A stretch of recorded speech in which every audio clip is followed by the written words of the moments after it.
আমি অপেক্ষা করছি কবে পাতাল নামটা রাখবে। আকাশ কোন দিকে? উপরে। এখন উপরে যখন আকাশ, তো নিচের নামটা তো রাখতে হবে পাতাল। অনেকের নাম আকাশ পাওয়া যায়, আমাদের ইন্ডিয়ায় খুব বেশি না পাওয়া গেলে বাংলাদেশে অধিকাংশ ছেলের নাম আকাশ রেখে দিয়েছে। আকাশ। আহারে আল্লাহ নবী বলছেন ইসমি আওলাদুকুম কাইসমিল আম্বিয়া। ও আমার উম্মত মণ্ডলীরা, তোমরা শোনো, আল্লাহ যদি তোমাদের কোনো পুত্র সন্তান দান করে, ছেলেদের নামগুলো একটু পয়গম্বরদের নামের সঙ্গে মিলিয়ে মিলিয়ে রাখবে। আল্লাহ যদি তোমাদের কোনো কন্যা সন্তান দান করে, মেয়েদের নামগুলো একটু পয়গম্বরের বিবিদের নামের সঙ্গে মিলিয়ে মিলিয়ে রাখবে। চিল্লাই বলুন একটু সুবহানাল্লাহ। এখান থেকে 1450 বছর আগে মসজিদে নববীর ভিতরে পয়গম্বরের সাহাবীরা প্রতিবাদ করলেন, ইয়া রাসূলুল্লাহ, পয়গম্বরেরা তো ওল্ড মডেলের যুগের লোক। 4000 বছর আগে, 5000 বছর আগে, 10,000 বছর আগে এই পৃথিবীতে তারা এসেছিল, চলে গেছে, তাদের নাম নিশানা নাই। তাদের নামের সঙ্গে এখন ছেলে মেয়েদের নাম রাখলে লাভ কি হবে? মানুষ লাভে লোহা বইতে চায়, বিনা লাভে তুলোর বস্তাও মানুষ মাথায় নিতে চায় না। ওল্ড মডেলের যুগের পয়গম্বরদের নামের সঙ্গে আমাদের ছেলেদের নাম রাখলে কি লাভ হবে? ওল্ড মডেলের পয়গম্বরদের বিবিদের নামের সঙ্গে আমাদের মেয়েদের নাম রাখলে লাভ কি পাওয়া যাবে? তথ্য দিন, মগজে যদি অ্যাডজাস্ট হয়, ভালো লাগে, তাহলে পয়গম্বরদের নামের সঙ্গে তাদের বিবিদের নামের সঙ্গে আমাদের মেয়েদের নাম রাখবো, ছেলেদের নাম পয়গম্বরদের নামের সঙ্গে রাখবো। আল্লাহ নবী বললেন, সাহাবীরা, আদম সফিউল্লাহ থেকে ঈসা রুহুল্লাহ পর্যন্ত যত পয়গম্বর পৃথিবীতে এসেছে, একটা পয়গম্বর জাহান্নামী হবে না।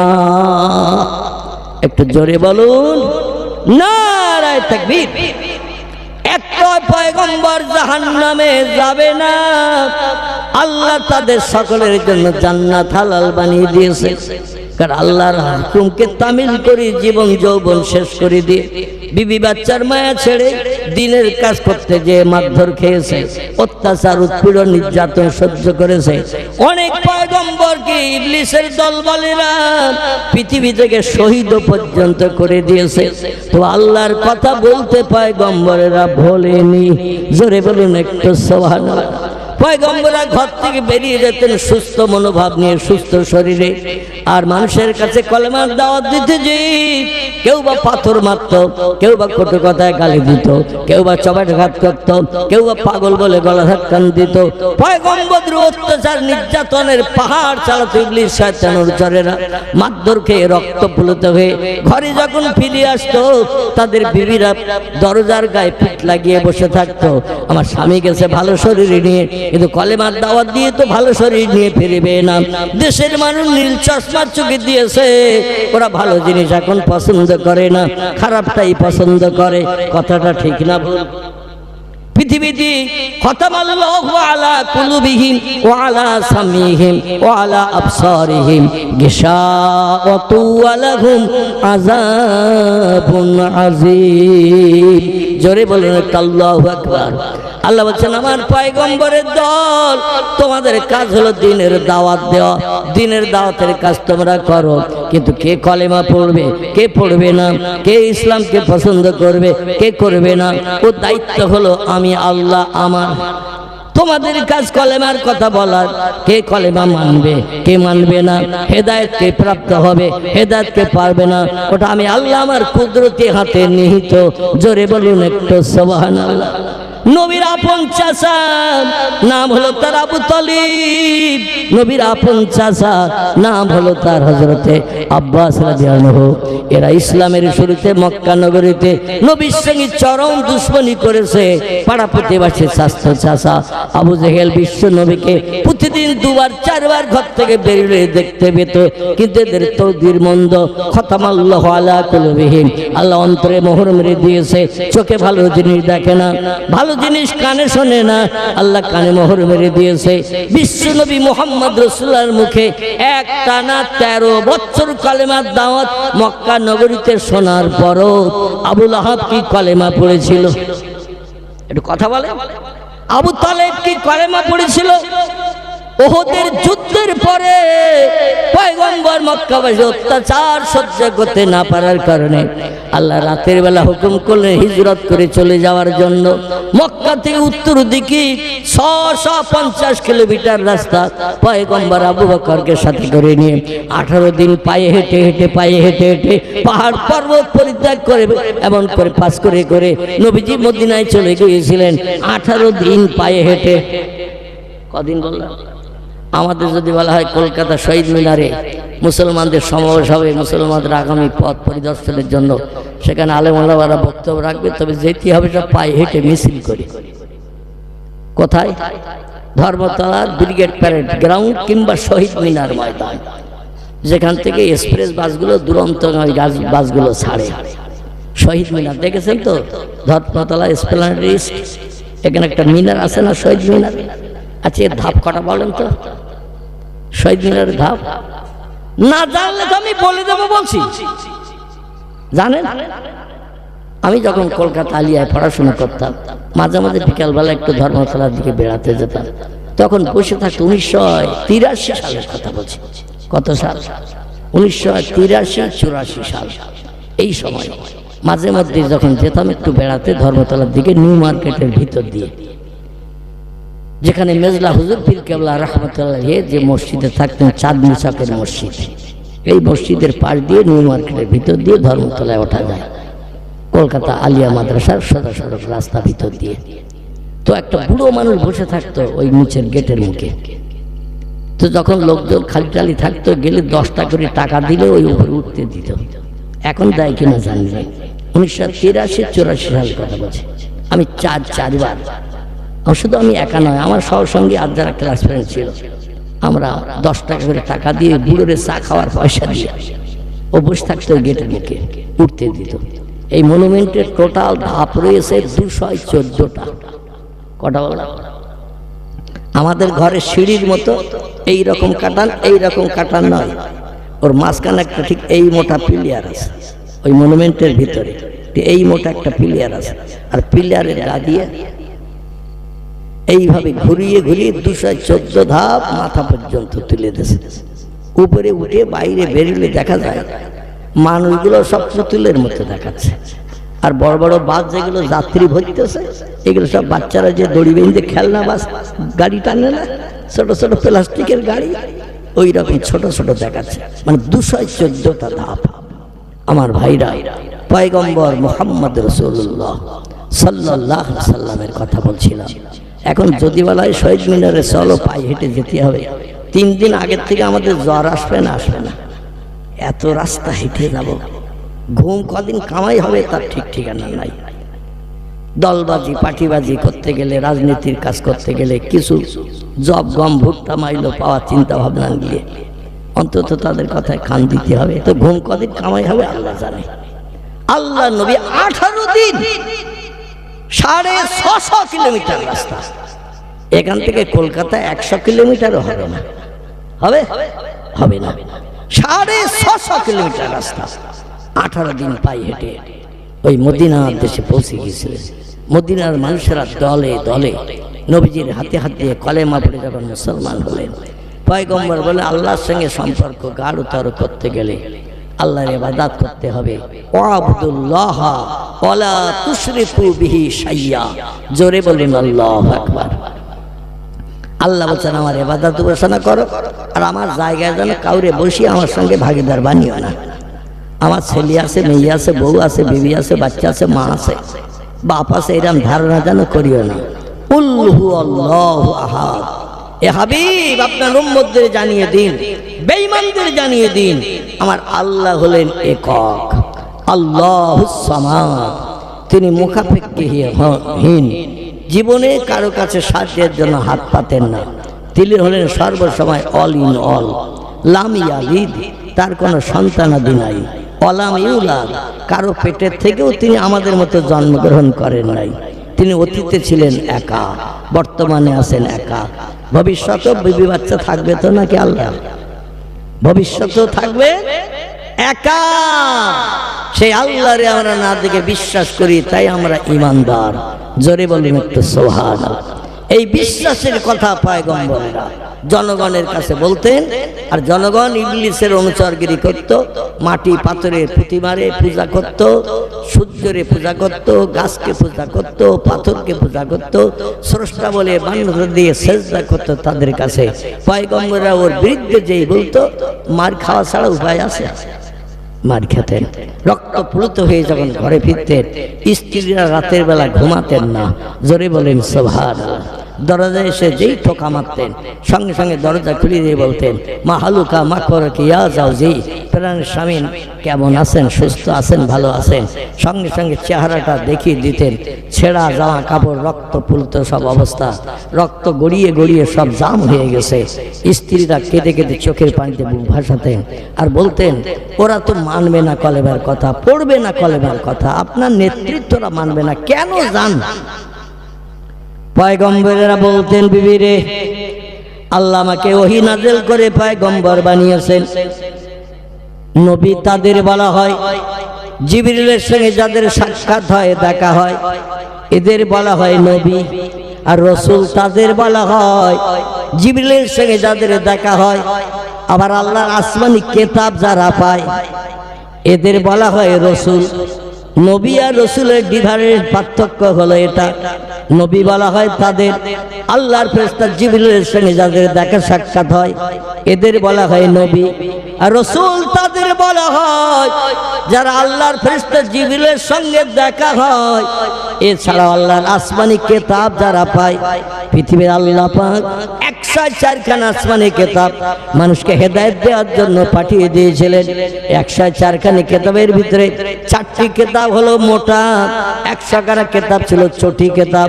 4টির ভিতরে একটির নাম তাওরীত, একটির নাম জব্বুর, একটির নাম ইনজিল, একটির নাম হলো আল কোরআন। জোরে বলুন একটু সুবহানাল্লাহ, নারায়ে তাকবীর।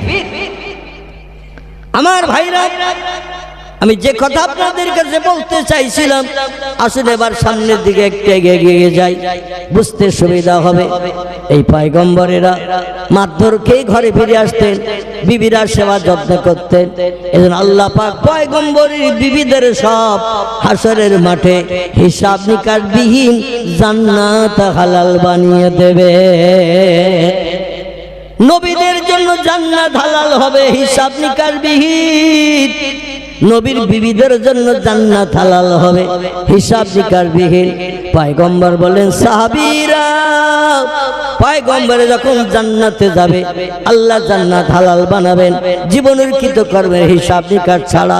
পয়গম্বর তখন আল্লাহর কাছে দাবি রেখে বলবে, আল্লাহ, 4000 বছর আগে পৃথিবী থেকে বিদায় নিয়ে কবরস্থ হয়েছিলাম, 5000 বছর আগে দুনিয়া থেকে মৃত্যুবরণ করে কবরে কবরস্থ হয়েছিলাম। আর অমুক রাঘবপুর গ্রামের একজন ছেলে আমার নামের সঙ্গে নাম রেখেছিল ইসমাইল, আমার নামের সঙ্গে নাম রেখেছিল ইব্রাহিম, আমার নামের সঙ্গে নাম রেখেছিল ইয়াকুব, আমার নামের সঙ্গে নাম রেখেছিল ইউসুফ, আমার নামের সঙ্গে নাম রেখেছিল মুসা, আমার নামের সঙ্গে নাম রেখেছিল সুলাইমান। ওই লোকটা আমার নামের সঙ্গে নাম ডাকার কারণে এলাকার মানুষেরা ওরে আমার নাম ধরে ধরে ডাকতো। আমি 4000 বছর আগে পৃথিবী থেকে বিদায় হয়ে গিয়েছিলাম। আমার নামের সঙ্গে নাম যদি কেউ না রাখতো, দুনিয়া আমার নাম চালু থাকতো না, আমার নাম কেউ জানতো না। একটা লোক আমার নামের সঙ্গে নাম রাখার কারণে পাড়া প্রতিবেশী আমার নাম ধরে ধরে ডেকেছে, কিয়ামত পর্যন্ত আমার নাম পৃথিবীতে চালু রেখেছে ওই লোকটি। ও আল্লাহ, এই জন্য আমার নামের বন্ধু জাহান্নামের আগুনে দগ্ধ হবে, আর আমি জান্নাতে যে সুখ ভোগ করব। আমি আল্লাহ ওটা পছন্দ করি না, পছন্দ করি না। আমার সঙ্গে আমার নামের বন্ধুকেও জান্নাতে যেতে দিতে হবে। আল্লাহ 99টি নামের ভিতরে 2টি নাম হলো গুণবাচক নাম। কটি বললাম?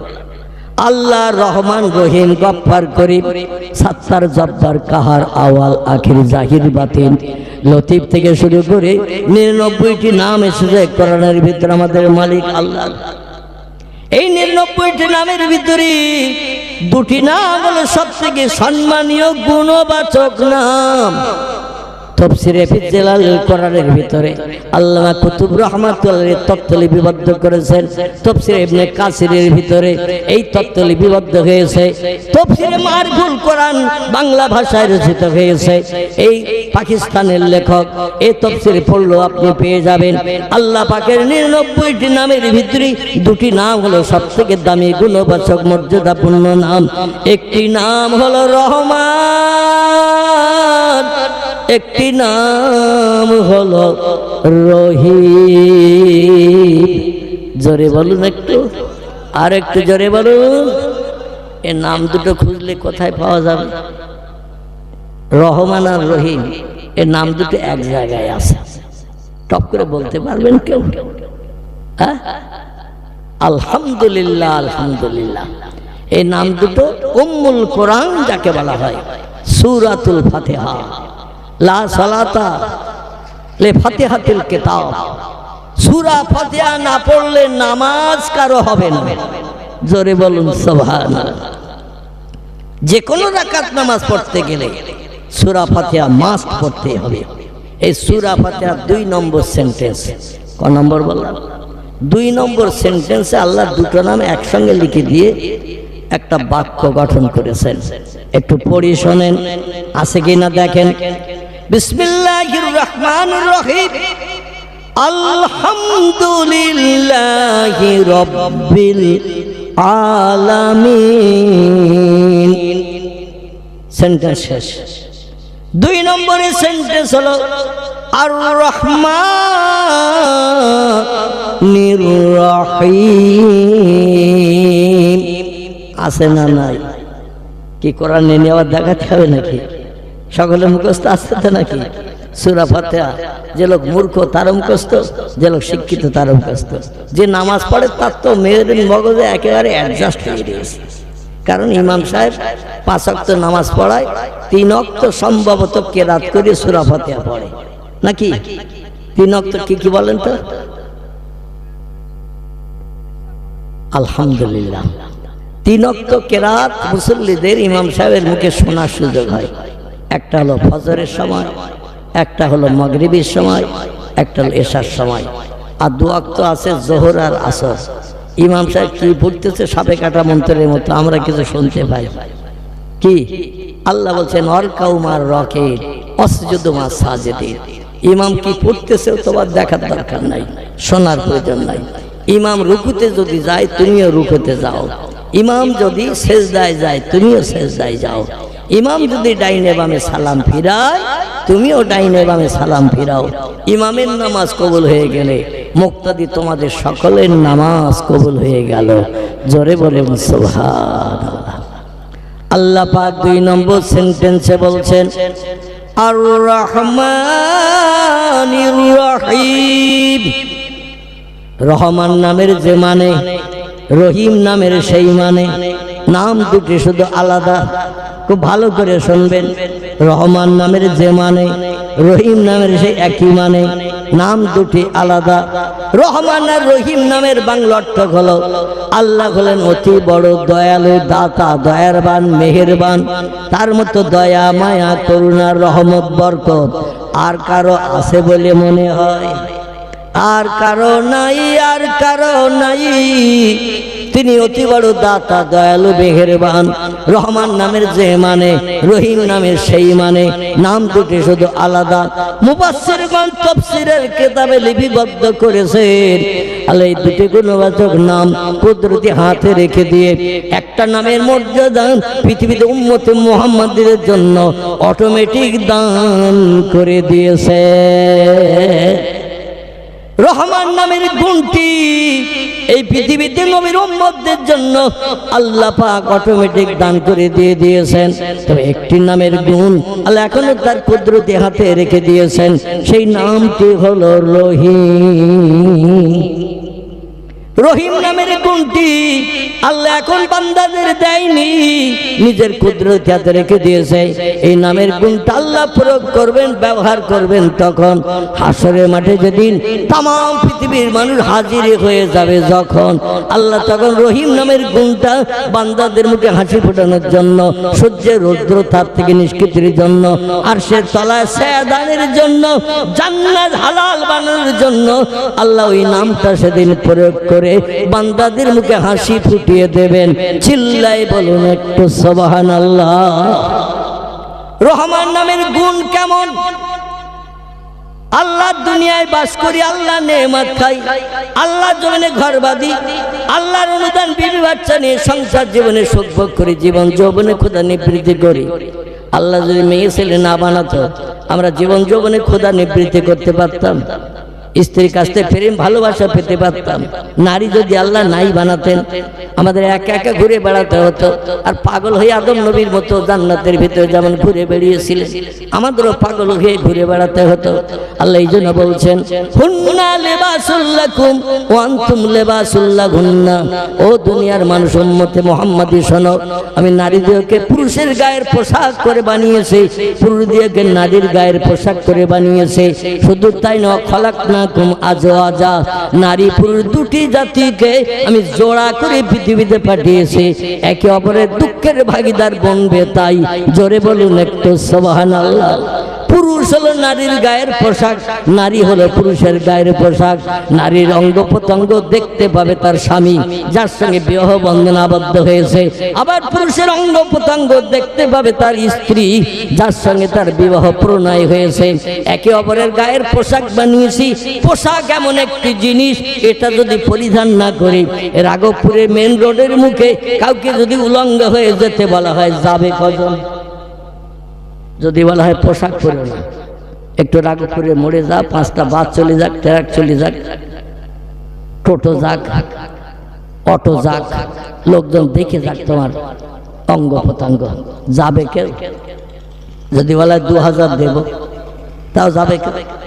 কারণ গুপ্তাঙ্গ আলগা করে পোশাক ছাড়া কোন মানুষ বাইরে যেমন বেরোতে পারে না। আলবেন একটা নারীর জীবনের 1 পয়সা মূল্য দাম নাই একটা পুরুষ যদি তার পাশে না দাঁড়ায়। একটা পুরুষের জীবনের 1 পয়সা মূল্য দাম নাই একটা নারী যদি তার পাশে না দাঁড়ায়। এই নারী পুরুষকে আমি জোড়া করে বানিয়েছি দুনিয়ার সংসার জীবনের সুখ ভোগের জন্য। জোরে বলুন একটু সুবহানাল্লাহ। তবে আল্লাহ পাক পর্দা ফরজ করেছেন আগে পুরুষের জন্য, পরে আল্লাহ পর্দা ফরজ করেছেন নারীদের জন্য। আমরা মোল্লা মৌলবীরা মাঝে মধ্যে ওয়াজ নসিহতে বলি, মা বোনেরা পর্দা পুশিদায় থাকুন, চেহারা অন্য কোনো পরপুরুষকে দেখাবেন না। আল্লাহ আপনাদের জন্য পর্দা হেজাব ফরজ করেছে, কিন্তু আসলে কোরআনে আল্লাহ যে তথ্য কোট করেছেন তথ্য দিকে লক্ষ্য করে দেখা যায় আল্লাহ নারীদের পর্দা করার হেজাব করার আগে পুরুষের জন্য আল্লাহ তথ্য কোট করেছেন। ইন্নামাল মুমিনিনা ইয়াগুদ্দু মিন আবসারিহিম ইন্নামাল মুমিনাতে ইয়াগুদ্দুনা মিন আবসারিহিন্না ওয়া ইয়াহফাজু ফুরুজাহুম আল আখির। জোরে বলুন একটু আল্লাহু আকবার। আল্লাহ ডেকে বলে, এই দুনিয়ার পুরুষের দল, ইন্নামাল মুমিনিনা ইয়াগুদ্দু মিন আবসারিহিম, ও দুনিয়ার পুরুষ জাতি, তোমরা তোমাদের চোখ অবনত করো পর নারীর দিকে তাকানো থেকে। মেয়েদের পর্দা করতে বলা হয় যাতে কোনো ব্যক্তি তার চেহারা দেখতে না পারে, এই জন্য তো নাকি, যাতে তার অঙ্গ প্রত্যঙ্গ চেহারা কোনো পরপুরুষ দেখতে না পারে, এই জন্য পর্দা পুশিদা করার কথা আমরা মেয়েদের বলি। আল্লাহ প্রথমে কোরআনে বলছেন নারীদের কথা নয়, পুরুষের বলছেন, তোমরা তোমাদের চোখ অবনত করো পর নারীর দিকে তাকানো থেকে, পর্দা তোমরা আগে করো। তারপরে মেয়েদের আল্লাহ বলছে ইন্নামাল মুমিনাতে ইয়াগুদ্দুনা মিন আবসারিহিন্না। পরবর্তীতে আল্লাহ বলছে, ও দুনিয়ার মেয়েরা, তোমরা তোমাদের চোখ অবনত করো পরপুরুষের দিকে তাকানো থেকে। এই জন্য পুরুষের জন্য যেমন পর্দা, নারীর জন্য তেমন পর্দা। আহারে আমার ভাইরা, আসলে এবার চলে আসি এই পৃথিবীতে নবীদের নামের সঙ্গে যারা নাম রাখবে, আল্লাহ পাকের পয়গম্বর হাসরের মাঠে বলেন, আল্লাহ আমার নামের বন্ধু অপরাধ করার কারণে, ভুল করার কারণে, গুনাহ করার কারণে জাহান্নামে ফেরেশতারা লোহার শিকলের দড়ি গলায় পরিয়ে হড়হড় করে টানতে নিয়ে যাচ্ছে গরু ছাগলের মতো। আর আমি জান্নাতে যে সুখ ভোগ করব, আমি ওটা পছন্দ করি না। আমার নামের সঙ্গে নাম রেখে দুনিয়া আমার নামে চালু রেখেছিল যে লোকটি, আমার নামে জারি রেখেছিল যে লোকটি, মানুষ আমার নাম ধরে ধরে তারে রেখেছে। আমার বন্ধু যদি আমার সঙ্গে জান্নাতে না যায়, আমি জান্নাতে ঢুকবো না। আল্লাহ বলল লোকটা তো অপরাধী, মদ খেয়েছে, সুদ খেয়েছে, ব্যভিচারী করেছে, মিথ্যা কথা বলেছে, চুরি ডাকাতি ছিনতাই করেছে, গরিবের হক ফাঁকি দিয়ে খেয়েছে, কোন ব্যক্তির প্রাণ নাশ করে তার বিবি বাচ্চার বিধবা এতিম বানিয়ে দিয়েছে। ওই লোকটারে কি করে তুমি নিয়ে যাবে? আল্লাহর পয়গম্বর বলে আল্লাহ জানি না আপনার নাম রহমান, আপনার নাম রহিম, আপনার নাম গফফার, আপনার নাম করিম, আপনার নাম হলো সাত্তারুল উয়ুব। আপনার কাজ হলো দোষ গোপন করা, অপরাধ ক্ষমা করা। আল্লাহ বান্দার পাপের দিকে তাকাবেন না। আমার সহসঙ্গী করে আমার নামের বন্ধুকে আমার সঙ্গে জান্নাতে দিতে হবে। আল্লাহ সেদিন রহিম নামের প্রয়োগ করে ইজ্জতটা দান করে জান্নাতি নবীদের সঙ্গে ওই নামের অপরিচিত বন্ধু অপরাধী ব্যক্তিকে আল্লাহ জান্নাত হালাল বানিয়ে দেবে। একটু জোরে হবে না? নারায়ে তাকবীর। আল্লাহ নবীদের বিবিরা এরাও যখন হাসরের মাঠে হিসাব নিকাশবিহীন জান্নাতে যাবে, নামের বান্ধবীদের খোঁজ করবে। কোরআনে 8 জন পয়গম্বরের বিবির নাম কোট করা হয়েছে। কজন বললাম? 8 জন পয়গম্বরের বিবির নাম কোট করা হয়েছে। এই 8 জন পয়গম্বরের বিবিদের নামের সঙ্গে কোন ব্যক্তি যদি নাম রাখে, মরিয়ম নাম রাখে, এমন করে মুসা নবীর বিবি সফুরার নামের সঙ্গে নাম রাখে, মুসা নবীর বোন মরিয়ম ছিল তার নাম, তার নামের সঙ্গে যদি নাম রাখে, রাহিলা ইয়াকুব নবীর বিবির নাম ছিল, এই নামের সঙ্গে যদি নাম রাখে, আমার ভাইরা মুহাম্মদ রাসূলুল্লাহর বিবিগণ এদের নামের সঙ্গে যদি খাদিজা, আয়েশা, হাফসা, উম্মে সালমা, উম্মে হাবিবা, জাইনাব বিনতে জাহাশ, জাইনাব বিনতে খুজাইমা, সাউদা, সুফিয়া, মাইমুনা, জাওয়ারিয়া, আরবিয়া, কিপ্তিয়া, এই সমস্ত নামের সঙ্গে যদি নাম রাখা হয়, আল্লাহ পাক নামের ইজ্জতের খাতিরে অপরাধী বান্দীকেও জান্নাত হালাল বানিয়ে দেবে। একটু জোরে বলা যাবে না? নারায়ে তাকবীর। কিন্তু বর্তমান যুগে এখন নাম মিন্টু, পিন্টু, নন্টু, ঝন্টু, লালটু, বল্টু, বাপি, বাপ্পা, বাবলু, বাচ্চু, ডবলু, বুলু, আকাশ, নীল, কত রকমের নাম। মেয়েদের নাম ওই রকম, ঝর্ণা, চম্পা, নাইস, বিউটি, ডলি, ফুলি। আবার নাম রেখেছে ইংরেজি মার্কা নাম আনমিকা। আছে না? আমার এলাকায় আছে, এদিকে হয়তো এখনো রাখতে পারিনি, একটু ডাউন এলাকা তো। শহর এলাকায় হোমিওপ্যাথি ওষুধের নামে মেয়েদের নাম আরমিকা। হোমিওপ্যাথি ওষুধ খাইয়ে দাও, সর্দি জ্বর সেরে যাবে। এত ভালো ভালো নাম থাকতে নাম সব এখন ওষুধের নামের সঙ্গে নাম রাখা হয়েছে। মডার্ন যুগের নিউ ফ্যাশনের নাম। চিল্লাই বলো নাউজুবিল্লাহ। মুসলমানের ঘরে জন্মগ্রহণ করাটাই আমাদের বৃথা হয়ে গেছে। ইসলামী নাম রাখবেন, কারণ নবীদের নাম পড়লে প্রতি অক্ষরের বিনিময় যিনি পড়বেন তার নাম আমলের থলিতে 10টা সওয়াব জুটবে। যে লোকটি শুনবেন তার নাম আমলের থলিতে আল্লাহ 10টা সওয়াব জুটিয়ে দেবেন। জোরে বলুন একটু সুবহানাল্লাহ। আমার ভাইরা, আল্লাহ পাক যে 25 জন পয়গম্বরের জীবনী কোরআনের ভিতরে বলে দিয়েছেন, সব থেকে লম্বা জীবনী কোরআনে যার, এই লোকটার নাম কি বলতে পারবেন? যার জীবনী সব থেকে লম্বা, পারবেন কেউ? আল্লাহু আকবার। এই লোকটির নাম হলো ইয়াকুব নবীর বেটা, নাম হলো তার হযরতে ইউসুফ। কোরআনের 12 পারায় আল্লাহ তার নামে একটা সূরা কোট করেছেন। সূরাটির নাম হলো সূরাতুল ইউসুফ। জোরে বলুন একটু সুবহানাল্লাহ। ইউসুফ নবীর জীবনী সব নবীদের থেকে আল্লাহ একটু লম্বা করে বর্ণনা করেছেন। আল্লাহ কোরআনে বলছেন, নাহানু নাকুসু আলাইকা আহসানাল কসাসে বিমা আওহাইনা ইলাইকা হাযাল কুরআন ওয়া ইন কুনতা মিন ক্বাবলিহি লামিনাল গাফিলিন। চিল্লাই বলুন আল্লাহু আকবার। কোরআনের 12 পারা। আল্লাহ বলছেন পূর্বে এই লোকটার সম্পর্কে তুমি কিছুই জানতে না, লামিনাল গাফিলিন, তুমি গাফিল ছিলে, অজ্ঞ ছিলে। আমি তার জীবনী জিবরিল আমিন মারফত তোমার কাছে বর্ণনা করছি। জীবনীটা শোনো, কোরআনে যত জীবনী বর্ণনা করা আছে, নাহানু নাকুসসু আলাইকা আহসানাল কাসাস, সবচেয়ে উত্তম, সুন্দর এবং মনোপুত মনোরম জীবনী ইউসুফের জীবনী। জোরে বলুন একটু সুবহানাল্লাহ। এরপরে কোরআনে 2 জন পয়গম্বরের জীবনী ইউসুফের থেকে একটু শর্ট করে বানানো হয়েছে। একজনের নাম হযরতে ইব্রাহিম খলিলুল্লাহ, আর একজনের নাম হযরতে মুসা কালিমুল্লাহ। জোরে বলুন একটু সুবহানাল্লাহ। আমার ভাইরা, এই পয়গম্বরদের জীবনী একটু ফলো করতে হবে। আল্লাহ বলছেন এই পয়গম্বরদের জীবনী ফলো করো, সে মতো আমল করো। পয়গম্বরকে মিথ্যা কথা বলেছে? যত পয়গম্বর এসেছে তারা মিথ্যা কথা বলেছে? কেউ কারো গালে অন্যায়ভাবে চড় মেরেছে? একজন পয়গম্বর ন্যায় বিচার করতে যে একটা দেশের লোকের নাকের ডগা একটা ঘুষি মেরেছে, একজন পয়গম্বর। এই পয়গম্বরের নাম হলো মুসা ইবনে ইমরান। তার বাপের নাম ছিল ইমরান, ছেলেটার নাম ছিল মুসা। মুসার দলের লোকদের বলা হতো বনি ইসরাইল, আর ফেরাউনের দলের লোকদের নাম বলা হতো কিব্বতি। কি বলা হতো?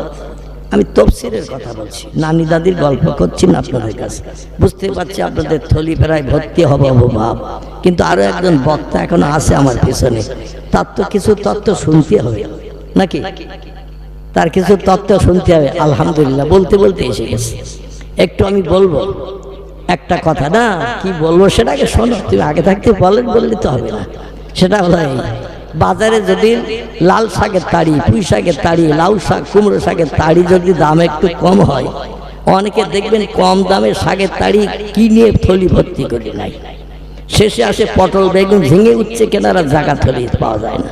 বলে সে বাড়িতে শুধু তো তরি তরকারি নিয়ে যেতে বলেছিল, আত্মীয় আপনজন এসেছে, কিন্তু সে শাক কিনতে কিনতে তো থলি ভর্তি। চালাক খরিদ্দার যে হবে, থলি ভর্তি হয়ে গেছে, মাল রাখার জায়গা নাই, পয়সা ফিরিয়ে আবার বাড়ি নিয়ে যাবে না। একটু চালাকি করতে হবে, থলির ডাং ধরে একটু ঝাঁকার মেরে নিতে হবে। কি করতে হবে? থলির ডাং ধরে একটু ঝাঁকার মেরে নিতে হবে। ঝাঁকার মেরে নিলে 2-1 কেজি মাল আবার ঢোকানো যাবে না, যাবে না। যেখানে যা খাত খত ছিল সব জায়গাগুলো সব ভর্তি হয়ে তলায় যাবে কিনা, 2-1 কেজি ঢোকানো যাবে। পরবর্তী বক্তা এসে গেছে, 2-1 কেজি জায়গা একটু ঝাঁকার মেরে নেন, নিলে ইনশাল্লাহ আর 2-1 কেজি মতো আপনারা কোরআন হাদিসের কথা থলির ভিতরে পুরে নিয়ে মরণের দিন পর্যন্ত আমল করে আল্লাহ আমাদের যেন কবরে যাওয়ার তৌফিক দান করেন। সকলে বলেন আমিন, জোরে বলেন আমিন। দেখতে দেখতে কাটায় কাটায় আমার ঘড়িতে 11টা বেজে গেছে। আল্লাহ যদি 4 চক্ষের মিলন আবার কোনোদিন ঘটায়, সেদিন আবার কোরআন হাদিসের আলোকমালায় কিছু আলোচনা রাখা যাবে। ওমা আলাইনা ইল্লাল বালাগ, উচ্চ রবে প্রাণ ভরে মুহাব্বতে দরুদ শরীফ। তো আগের মতো পড়লে হবে না, এখন রাত বেড়ে যাচ্ছে, তো যত রাত বাড়বে ঘুম ঢোল ভাব হবে, অনীহা প্রকাশ হবে, ইবলিস শয়তান লাথি মেরে তাড়িয়ে দিতে হবে। নবীজির মহব্বতে জোরে দরুদ শরীফ পড়তে হবে। প্রয়োজনে বক্তা যদি নারায় তাকবীর দেয়, একটু জোরে আল্লাহু আকবার বলতে হবে। রাজি আছেন তো নাকি? যদি রাজি না থাকে তো আমি কর্তৃপক্ষদের বলবো, যারা যারা জোরে আওয়াজ দেবে শেষের দিকে 2 প্যাকেট করে দেবে তাবারক। ক প্যাকেট বলা? 2 প্যাকেট করে দেবে। তাকবীরের আওয়াজ শেষ পর্যন্ত রাখতে হবে। ওমা আলাইনাল বালাগ, উচ্চ রবে প্রাণ ভরে দরুদ শরীফ। আল্লাহুম্মা কোথায় ছিলেন? আল্লাহ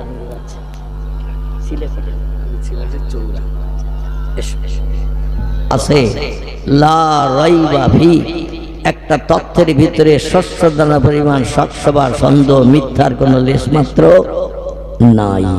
জোরে বলুন একটু আমিন। সেই কোরআন থেকে একটি ছোট্ট আয়াত পয়গম্বর মুহাম্মদ রাসূলুল্লাহ সম্পর্কে আল্লাহ লিপিবদ্ধ করেছেন। আল্লাহ লিপিবদ্ধ করেননি, আল্লাহ বর্ণনা করেছেন, পৃথিবীর মানুষেরা সেটা লিপিবদ্ধ করেছেন আরবি ভাষায়। কোনো মানুষের ব্যক্তিগত মগজ ধোলাই করা কথা কোরআন নয়, কোরআন আল্লাহর বাণী। পরবর্তীতে মানুষ যাতে সেগুলো ভুলে না যায়, এই জন্য কেতাবে লিপিবদ্ধ করা আছে। চিল্লাই বলুন সুবহানাল্লাহ। আর পয়গম্বর মুহাম্মদ রাসূলুল্লাহর একটি জবানি মোবারক, সহিহ হাদিসের কিতাব থেকে আপনাদের কাছে পরিবেশন করেছি। বিশ্বনবীর জবানে মোবারক অনেকগুলো হাদিসের কিতাব আছে। কোরআনের যেমন অনেকগুলো নাম আছে, নবীজির জবানি হাদিসেরও অনেকগুলো নাম আছে। আচ্ছা, কোরআনের নাম একটা না আর নাম টাম আছে? একটা। আর কেউ তথ্য দেবেন? কথা বলবেন, ভুল হলে সংশোধন হবে, ঠিক হলে আলহামদুলিল্লাহ, আমি খুশিতে বাগবাগ হব। তবে ইতিকাফে নিয়ত করে জানে কেউ বসে থাকবেন না। ইতিকাফ বোঝেন তো? কি মাসে হয়? রমজান মাসে হয়। কাল সকালে রমজান শুরু হবে তো নাকি? তাহলে এখনো বাকি আছে কিনা? এই যে মাস চলছে, এই মাসটির নাম হলো জমাদিউস সানি মাস। কি মাস বললাম? জমাদিউস সানির আজ 28 তারিখ। কত তারিখ বললাম? আজ 28 তারিখ। এই মাস শেষ হয়ে যাওয়ার পরে আকাশে নতুন চাঁদ সন্ধ্যাবেলা উদয় হবে। ওই চাঁদ উদয় হলে নতুন একটা মাস শুরু হবে। সে মাসের নাম হবে রজব। কি নাম বললাম? রজব। এক মাস রজবে চাঁদ থাকার পরে আবার নতুন করে সন্ধ্যাবেলা একটা কাস্তে চড়া চাঁদ উদয় হবে। ওই চাঁদ সন্ধ্যাবেলা যেদিন উঠবে, রজব মাস শেষ হয়ে যাবে, নতুন মাসের শুভ সূচনা হবে। আরবিতে রাত আগে আসে, বাংলায় দিন আগে আসে। বাংলায় দিন আসলে গণনা শুরু হয়, আর আরবিতে সন্ধ্যা হলেই নতুন মাসের গণনা শুরু হয়। জোরে বলুন সুবহানাল্লাহ। বুঝতে অসুবিধা হলে আমাকে জিজ্ঞাসাবাদ করবে, কারণ মগজের দুশ্চিন্তা নিয়ে ঘরে ফিরবেন না। আল্লাহ যতটা অধমকে মগজে সামান্য কিছু জ্ঞান দিয়েছেন, আমি অসীম জ্ঞান রাশির মালিক টালিক নই, যতটা তথ্য আল্লাহ দিয়েছেন আপনাদের মগজের দুশ্চিন্তা দূর করার চেষ্টা নেব ইনশাল্লাহ। না পারলে আমি ফোন নম্বর দিয়ে যাব, পরবর্তীতে বইপত্র ঘেটে তথ্যটা আপনাদের আবার দিয়ে দেব। রাজি আছেন তো সকলে? তাহলে আরবিতে রাত আগে সে সন্ধ্যা হলেই আরবি শুরু হয়, আর বাংলায় দেখবেন রাত 12টার পরে নতুন দিনের গণনা হয়। রাত 12টার পরে আমাদের দেশের দিন গণনা হয়, এই পৃথিবীতে রাত 12টার পরে নতুন দিনের গণনা হয়। আর আরবিতে সন্ধ্যা হলে চাঁদ দেখা দিলেই নতুন মাসের শুভ সূচনা হয়। তো এই এক মাস চলে যাওয়ার পরে যে মাসটি আসবে, ওই মাসের নাম হবে শাবান। কি নাম বলা? শাবান মাস। শাবান এক মাস থাকার পরে চলে গেলে আবার নতুন চাঁদ না ওঠা পর্যন্ত নতুন মাসের নামগন্ধ আমরা পাবো না। সেই মাসটির নাম হলো ইতিকাফের মাস। কিসের মাস বললাম? রমজান মাস।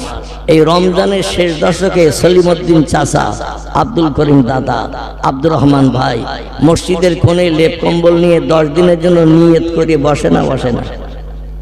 কি বসে তো নাকি? একে বলা হয় ইতিকাফ। ইতিকাফে নিয়ত করে যখন বসে, কোনো ব্যক্তির সঙ্গে আর কথা বলা যাবে? দুনিয়াবি কোনো কথা বললেই ইতিকাফ ফাসেদ হয়ে যাবে, নষ্ট হয়ে যাবে। কোনো বাচ্চা এসে যদি জিজ্ঞাসা করে, দাদা আসরের আজান হয়ে গেছে, দাদা যদি বলে এখনো মুয়াজ্জিন আসেনি, তো বাবা ইতিকাফ থাকবে।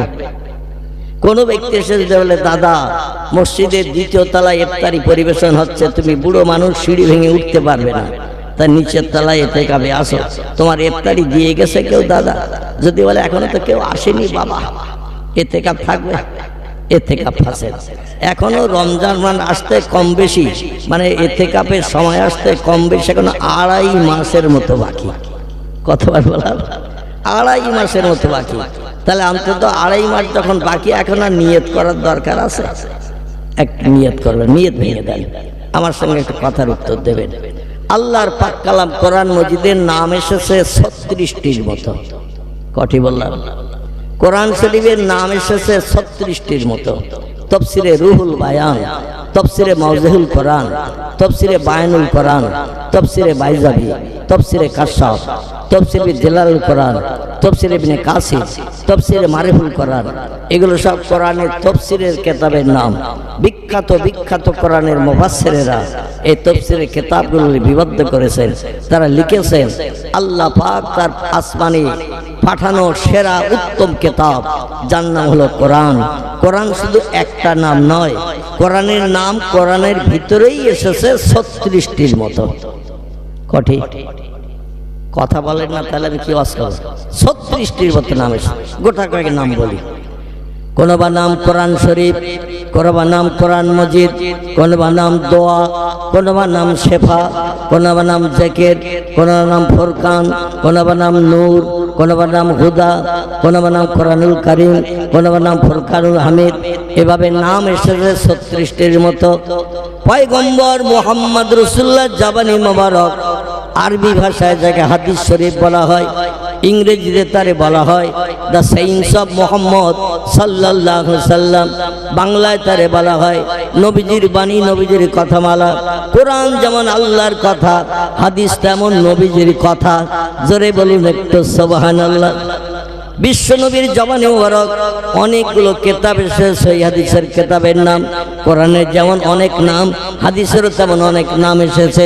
আমি গোটা কয়েক হাদিসের নামের কথা বলি, আপনাদের মগজের দুশ্চিন্তা দূর হবে, বুঝতে সুবিধা হবে। কারবার নাম বুখারী শরীফ, কারবার নাম মুসলিম শরীফ, কারবার নাম তিরমিজি, কারবার নাম আবু দাউদ, কারবার নাম ইবনে মাজাহ, কারবার নাম নাসাই, কারবার নাম দারমি, কারবার নাম দারকুতনি, কারবার নাম বাইহাকি, কারবার নাম তিবরানি, কারবার নাম মুত্তাই মালিক, কারবার নাম মিশকাতুল মাসাবি, কারবার নাম ইবনে হাব্বান, কারবার নাম আল হাকিম, কারবার নাম আল মুস্তাদরাক, কারবার নাম তারগিব, কারবার নাম আল হাসান। এগুলো সব সহিহ হাদিসের কেতাবের নাম। ভরা আছে লেখনির মাধ্যম দিয়ে কেতাবের পৃষ্ঠায়, কিছু কম বেশি 3.5 লক্ষের মতো। আর একটু জোরে হবে না? নারায়ে তাকবীর। বিশ্ব নবীর জবানি মোবারক লেখকেরা কেতাবের পৃষ্ঠা লিপিবদ্ধ করেছেন। নবী যখন মসজিদে নববীতে ওয়াজ করতেন, হাদিসের কথাগুলো বলতেন, সাহাবীদের ভিতরে যাদের ব্রেন মগজ খুব সাফ ছিল, একবার শুনলেই মেমোরিতে জমা হয়ে যেত। যেমন আমাদের বসিরহাটের আল্লামা রুহুল আমিন রাহমাতুল্লাহ আলাইহি, তিনি 82 খানা হাদিসের কেতাব, 72 খানা ফিকহের কেতাব, 65 খানার মতো তাফসীরের কেতাব মেমোরিতে জমা করে রেখে দিয়েছিলেন। জোরে বলুন একটু সুবহানাল্লাহ। তার লিখিত কেতাবের পৃষ্ঠা 12,000-এর উপরে। 147 খানা কেতাব সমাজের মানুষের কল্যাণের জন্য তিনি লিপিবদ্ধ করে দিয়ে গেছেন। 147 খান কেতাবের ভিতরে 12,000-এর উপরে পৃষ্ঠা রয়েছে। চিল্লায় বলুন একটু সুবহানাল্লাহ। ইমাম গাজ্জালির নাম আপনারা শুনে থাকবেন। আল্লাহ তার ব্রেন মগজটা এমন সাফ করে দিয়েছিলেন, যেটা একবার কানে শুনতেন, যেটা একবার চোখে দেখতেন, মরণের দিন পর্যন্ত তিনি ভোলেননি। জোরে বলুন একটু সুবহানাল্লাহ। ইতিহাস আলগা করলে দেখা যায় ইমাম বুখারী রাহমাতুল্লাহ আলাইহির নাম আপনারা অনেকে শুনে থাকবেন। ইরাকের দেশের খোরাসান শহরের বোখারা নগরী ছিল তার গ্রামের নাম। কি নাম বললাম গ্রামের? বুখারী শরীফ তো কেতাবের নাম, তার গ্রামের নাম ছিল বোখারা। দেশটির নাম হলো ইরাক, বড় শহরটার নাম হলো খোরাসান। আর প্রত্যন্ত একটি গ্রামে জন্মগ্রহণ করেছিলেন তিনি। ওনার পিতার নাম ছিল ইসমাইল, মার ওনার নাম রাখা হয়েছিল মুহাম্মদ। ইতিহাস আলগা করলে দেখা যায় একটি তথ্য এখানে পাওয়া যায়। আল্লাহ পাক আমাদের জাতির পিতা হিসেবে যার সম্মান মর্যাদা দিয়েছেন, নাম কি তার একটু বলুন? মুসলমানদের জাতির পিতা ওয়াসাম্মাকুম ইব্রাহিম। আল্লাহ কোরআনে নাম কোট করে দিয়ে দিয়েছেন, মুসলমান তোমাদের জাতির পিতা। সে একজন ব্যক্তির নাম কোট করে দিলাম, তার নাম হলো আজরের বেটা ইব্রাহিম খলিলুল্লাহ। জোরে বলুন একটু সুবহানাল্লাহ। আমরা যা কিছু সুন্নত পালন করি, মেনে চলি, আসলে মুহাম্মদ রাসূলুল্লাহ সুন্নত নয়। এই সুন্নতটা হলো জাতির পিতা, নবীদের পিতৃ পুরুষ, নাম হলো তার ইব্রাহিম খলিলুল্লাহ। তিনি মাথায় টুপি দিতেন, নবী তাই পছন্দ করে দিয়েছেন। তিনি মুখে দাড়ি রাখতেন, নবী তাই পছন্দ করে রেখেছেন। তিনি লম্বা হাঁটুর নিচে জামা গায়ে দিতেন, নবী তাই পছন্দ করে গায়ে দিয়েছেন। তিনি 82 বছর বয়সে খাতনা দিয়েছেন, মুসলমানি করেছেন। এই জন্য উম্মতে মুহাম্মাদীদের খাতনা দিয়ে ইব্রাহিম নবীর সুন্নত আদায় করতে হয়। ঠিক বললাম না ভুল বললাম? আমাদের খাতনা দেওয়ার পরিকল্পনা হলো ইব্রাহিম নবীর বয়স যখন 80, মতান্তরে 82। আল্লাহ বলেন লিঙ্গের মাথার চামড়া কেটে দাও। ওই লিঙ্গের চামড়ার ভিতরে যে ময়লা থাকে, দূষিত পয়জন থাকে, দুর্গন্ধ যুক্ত জিনিস থাকে, ওগুলো লিঙ্গের ভিতরে থাকলে তোমার ইবাদত বন্দেগী কবুল হবে না।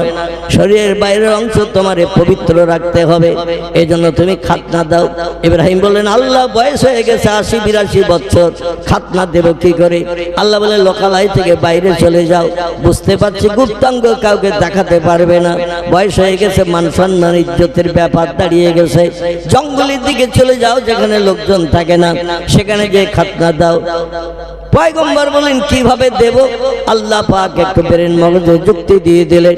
ফাকাজাল ফাসা ফি উনুকিহি, উনি ওনার কাঁধে একটা কুড়ুল নিয়েছিলেন। কুড়ুল কাটছালা করে কি দিয়ে? একটু জোরে বলে। আল্লাহু আকবার। আপনাদের দেখছি আস্তে আস্তে শীত চেপে আসতেছে।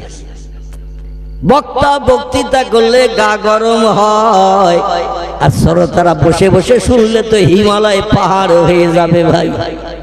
এই জন্য বক্তার সঙ্গে একটু কথা বলতে হবে, তাহলে শ্রোতারাও গরম হয়ে যাবে, শীত দূর হয়ে যাবে, মজলিসের জজবা তৈরি হবে।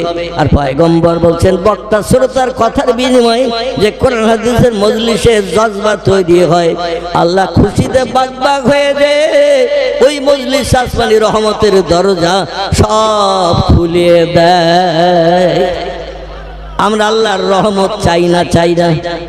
আল্লাহর রহমত যখন চাই, একটু কথা বলবেন, নবীর সুন্নাত আদায় করবেন, দেখবেন এই মজলিসে জজবা তৈরি হবে।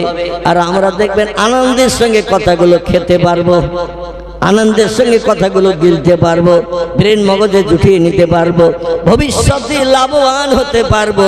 জোরে বলুন একটু আমিন। পয়গম্বর জঙ্গলের ভিতরে চলে যায়, লিঙ্গটা আলগা করে এক পাথরের উপরে রেখে দিলেন, আর কুড়ালটা হাতে নিয়ে ওই চামড়ার গোড়া থেকে, মানে লিঙ্গের মাংসের বাইরের থেকে, চামড়ার গোড়া থেকে কুড়ুল দিয়ে পাথরের উপরে কোপ দিয়ে দিয়ে উনি খাতনা করেছিলেন। আমাদের এখন ৫-৭ বছর বয়সে খাতনা দেয়া হয়, মানে মান সম্মান ইজ্জত সম্মান যত সময় না আসে ওরই ভিতরে খাতনা দেয়া হয়। কারণ একটু বয়স বেশি হলে ১২-১৪ বছর বয়স হয়ে গেলে কারো পায়জামা খুলতে দেবে, প্যান্ট খুলতে দেবে, ও লাথি মেরে কোন দিকে খাতনা করা সাত বিটিয়ে দেবে তা ঠিক নাই। এই জন্য বাচ্চা বেলায় যখন মান সম্মান ইজ্জত খুব বেশি যখন হয় না, তখন এই বাচ্চা বেলায় তারে খাতনা দেয়া হয়। এটা হলো ইব্রাহিম নবীর সুন্নত। আমাদের পয়গম্বর এই জন্য উম্মতি মুহাম্মাদীদের জন্য ইব্রাহিম নবীর সুন্নত আদায় করার নির্দেশ দিয়েছেন। জোরে বলুন একটু সুবহানাল্লাহ। ইব্রাহিম নবীর বেটা ছিল দুটি। বক্তৃতা একটু লম্বা হয়ে আসছে, আমি খুব শর্ট করে নিয়ে আসি কোরআনের আয়াতের দিকে। পয়গম্বরের জবানে একটি হাদিস আপনাদের কাছে পরিবেশন করেছি, সেদিকে নিয়ে যাব। তো একটু নবীজির শানে মোহাব্বতে দরুদ শরীফ পড়তে আপত্তি আছে কারো? তাহলে একটু জজবা তৈরি করে নবীজির শানে একটু দরুদ শরীফ আমরা পড়ে নেই। আল্লাহুম্মা সাল্লি আলা মাওলানা মুহাম্মদ ওয়া আলা আলি সাইয়্যিদিনা মাওলানা। আবু জেহেল বলে ও মুহাম্মদ, আবু জেহেল বলে ও মুহাম্মদ, তুমি আমায় তোলো না, মানব আমি খোদার হাবিব তাজেদারে মদিনা।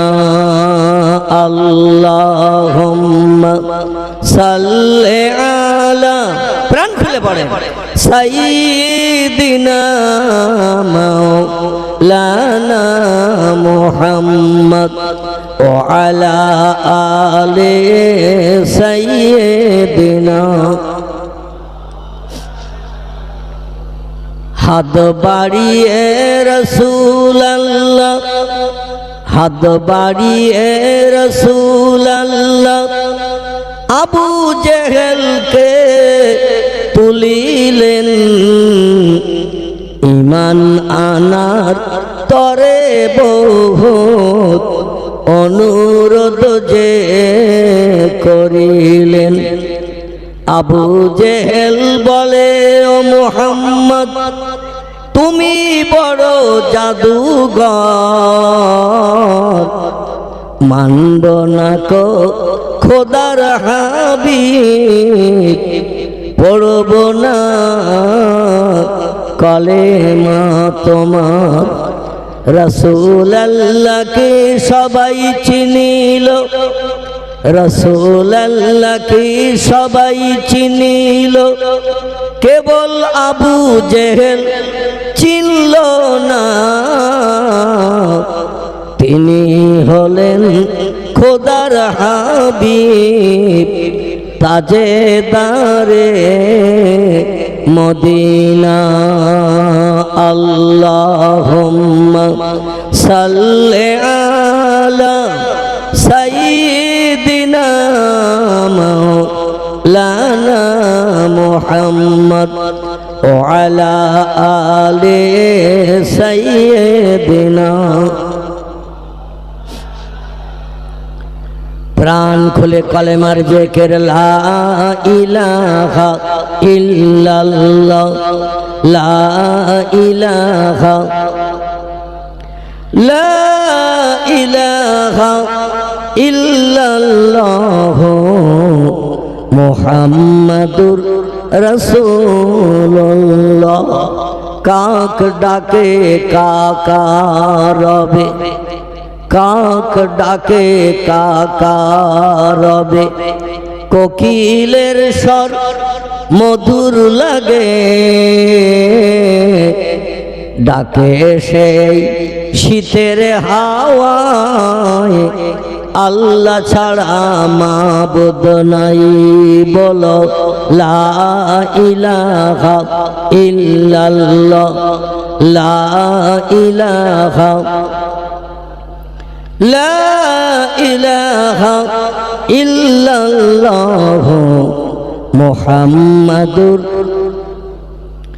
নবীও বকর গারে সুরে, নবীও বকর গারে সুরে, সেই নামের ওই জিকির করে, তাই না দেখে মাকড় সাথী জাল বুনিয়া যায়, কবুতর এসে পাশে বসে স্মরণ করে, তাই বলো লা ইলাহা ইল্লাল্লাহ, লা ইলাহা, লা ইলাহা ইল্লাল্লাহ মুহাম্মাদুর রাসূলুল্লাহ। যে লোকটি কলেমা পড়ে সে হলো ঈমানদার, আর যে লোকটি কলেমা পড়ে না সে লোকটি কি? ঈমানদারের বিপরীত শব্দ কি? বেঈমান, কাফের। ঈমানদার সেই লোকটি যে কলেমা পড়ে আল্লাহর স্রষ্টা হিসেবে বিশ্বাস করে, আর পয়গম্বর মুহাম্মদ রাসূলুল্লাহকে সেরা নিতাহিত হিসাবে অন্তরে স্বীকারোক্তি দেয়, এই লোকটি হলো পৃথিবীর ঈমানদার। ঈমান শব্দটি হলো আরবি ভাষা, এর বাংলা অর্থ হলো বিশ্বাস। কি নাম বললাম? ঈমান শব্দের বাংলা অর্থ হলো বিশ্বাস। আল্লাহকে আমরা কেউ দেখতে পেয়েছি কোনোদিন? যতদিন বাঁচবো দেখতে পাবো। আমাদের বাপদাদারাও কোনোদিন আল্লাহরে দেখেছে? তারাও স্রষ্টারে দেখেনি। না দেখে বিশ্বাস করার নাম হলো ঈমান। জোরে বলুন আমিন।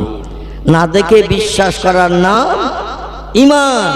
কিন্তু বর্তমান প্রযুক্তি যুগের বিজ্ঞানীরা বলছে যেটা চোখে দেখি সেটা বিশ্বাস করি, যেটা চোখে দেখি না সেটা বিশ্বাস করতে পারি না। এজন্য বিজ্ঞানীদের কি বলা হবে? ঈমানদার বলা হবে না বেঈমান বলা হবে? তারা আল্লাহরে দেখতে পায় না, তাই বিশ্বাস করে না। আর একটা জিনিস না দেখে বিশ্বাস করতে হবে, সেটি হলো অল ইয়াউমিল আখিরা। কি বললাম? অল ইয়াউমিল আখিরা, পরকাল বলে একটা লম্বা জিন্দেগি আল্লাহ বানিয়ে রেখেছেন, যেটা মরণের পরে বান্দাদের নসিবে জড়বে। দুনিয়ায় বেঁচে থাকতে জান্নাত জাহান্নাম হাসরের মাঠ আমরা কেউ দেখতে পাবো? আর কেউ দেখতে পেয়েছে? কিন্তু পরকালে লম্বা জিন্দেগি একটা আছে না নাই? ওয়াল ইয়াউমিল আখিরা, পরকালে লম্বা জিন্দেগি, এটা আমাদের না দেখে বিশ্বাস করতে হবে। এই বিশ্বাস করার নাম হলো ঈমানদার। যারা পরকাল বিশ্বাস করে না, যারা বলে দুনিয়া হলো ক্ষণস্থায়ী, আজকের বেঁচে আসো আগামীকাল থাকবে, এই সার্টিফিকেট আমরা দিতে পারবো না। এই জন্য ভবিষ্যতের জন্য কোনো আশা উঠিয়ে রেখো না। মনে যখন যেটা ইচ্ছা হবে সঙ্গে সঙ্গে পূরণ করে শখ স্বাদ মিটিয়ে নাও, কারণ মরে গেলে তোমার জীবনের শখ আর কেউ মিটাতে পারবে না। এই জন্য বিজ্ঞানীরা আরেকটা তত্ত্ব দিয়েছে, ওরা বলছে আনন্দ করো, ফুর্তি করো, খাও আর মরো, মরণের পর আর কিচ্ছু নাই।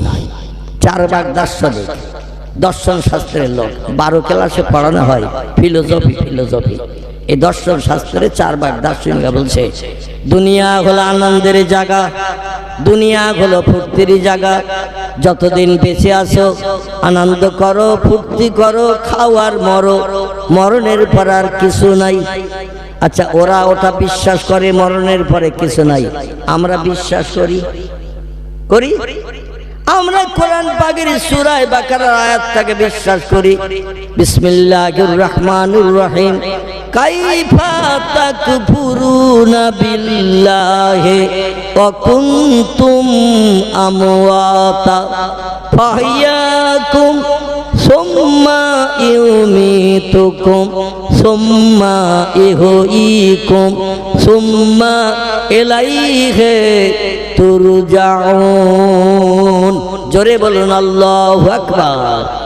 আল্লাহ বলছেন বান্দা বান্দিরা, তোমার মায়ের সঙ্গে যখন তোমার পিতার বিয়ে হয় নাই, কোথায় ছিলে তুমি? তখন বিজ্ঞান ডাকো, দর্শন ডাকো, ইঞ্জিনিয়ার ডাকো, সাহিত্যিক ডাকো, ঐতিহাসিক ডাকো, ভৌগোলিক ডাকো, এমন যত নামি দামি জ্ঞানী ব্যক্তিত্ব আছে তাদের ডেকে জিজ্ঞাসা করো এই ছেলেটার সঙ্গে মেয়েটার বিয়ে দেওয়া হবে, বিয়ের পরে সংসার জীবনে সুখ ভোগ করবে, স্বামী স্ত্রীর মিলনের মাধ্যম দিয়ে সন্তান হবে, এদের বিয়ের পরে কটা ছেলে আর কটা মেয়ে জন্ম নেবে।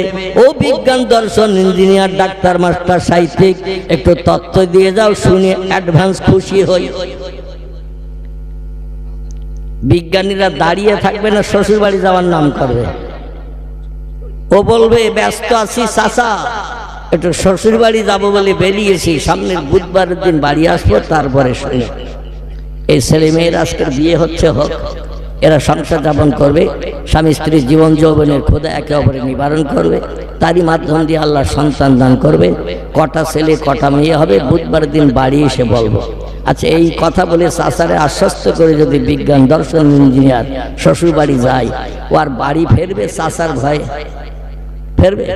ও শ্বশুর বাড়ি অটোমেটিক ঘর জামাই রয়ে যাবে। কি জামাই? ঘর জামাই রয়ে যাবে। এখানে বাড়ি গেলেই তো চাচা ধরবে। এবার বলো কটা ছেলে কটা মেয়ে হবে? আমরা যেটা দেখতে পাই না সেটা দেখতে পাই কে? এর জোরে বলেন। আমরা যেটা দেখতে পাই না সেটা দেখতে পাই কে? আমরা যে কথা শুনতে পাই না সবার আগে শুনতে পাই কে? আমরা যে কাজটা তাড়াতাড়ি করতে পারি না সে কাজটা সবার আগে করতে পারেন কে? তিনি হলেন আল্লাহ সুবহানাহু ওয়া তাআলা। তিনি বলছেন আমা উতিতুম মিনাল ইলমি ইল্লা কালিলা। চিল্লাই বলুন আল্লাহু আকবার। আল্লাহ বলছেন মানুষ, তোমাদের ব্রেন মগজে যে জ্ঞান অর্জন করেছো, জনগণে বাস্তবে পৃথিবীর মানুষকে জ্ঞানের প্রতিফলন দেখিয়ে দিয়েছে। ক্যালকুলেটর মেশিন বানিয়েছো, কম্পিউটার মেশিন বানিয়েছো, রিমোট কন্ট্রোল বানিয়েছো, স্যাটেলাইট বানিয়েছো, ইন্টারনেট বানিয়েছো, উপগ্রহ বানিয়েছো, চন্দ্রযান বানিয়েছো, পাতাল রেল বানিয়েছো, রেডিও বানিয়েছো, ভিডিও বানিয়েছো, ভিসিআর বানিয়েছো, কোল্ড স্টোর হিমঘর বানিয়েছো, ফ্রিজ বানিয়েছো। এক ছোট্ট মেশিন পকেটে ভরে দিয়ে সিনেমা হলগুলো ভাঙার লাইন করে দিয়েছো। ঠিক বললাম না ভুল বললাম? ছোট মেশিন একটা পকেটে ভরে দেওয়ার কারণে অধিকাংশ জায়গায় বড় বড় নামি দামি সিনেমা হলগুলো মালিক পাগল হয়ে জম ধরে হাতুড়ি মেরে ভেঙে কমপ্লিট করে ফেলছে। যদি বলেন হোয়াট ইজ দ্য ডকুমেন্ট, খুব বেশি দূর যেতে বলবো না, আমাদের বসিরহাট হাসনাবাদ রুটে ময়লা খোলার পাশে একটা সিনেমা হল আগে ছিল না? নাম কি বলেন তো? কি আমি দেখেছেন এই বলবো তাই আপনারা ভয় পাচ্ছেন? নাম তো কানেও শুনতে পারেন। নাম কি ছিল? দেবযানী। বসিরহাট থেকে বারাসাত রোড, মেন রোড, এই রোডে বসিরহাট ত্রিমুনি পার হয়ে যায় ডান হাতে একটা সিনেমা হল ছিল না? ছিল না? নাম ছিল তার কি? ফাল্গুনী। খোলাপোতা থেকে বাদুড়িয়ার দিকে যেতে বান্ধার একটা সিনেমা হল ছিল, নাম ছিল তার কি?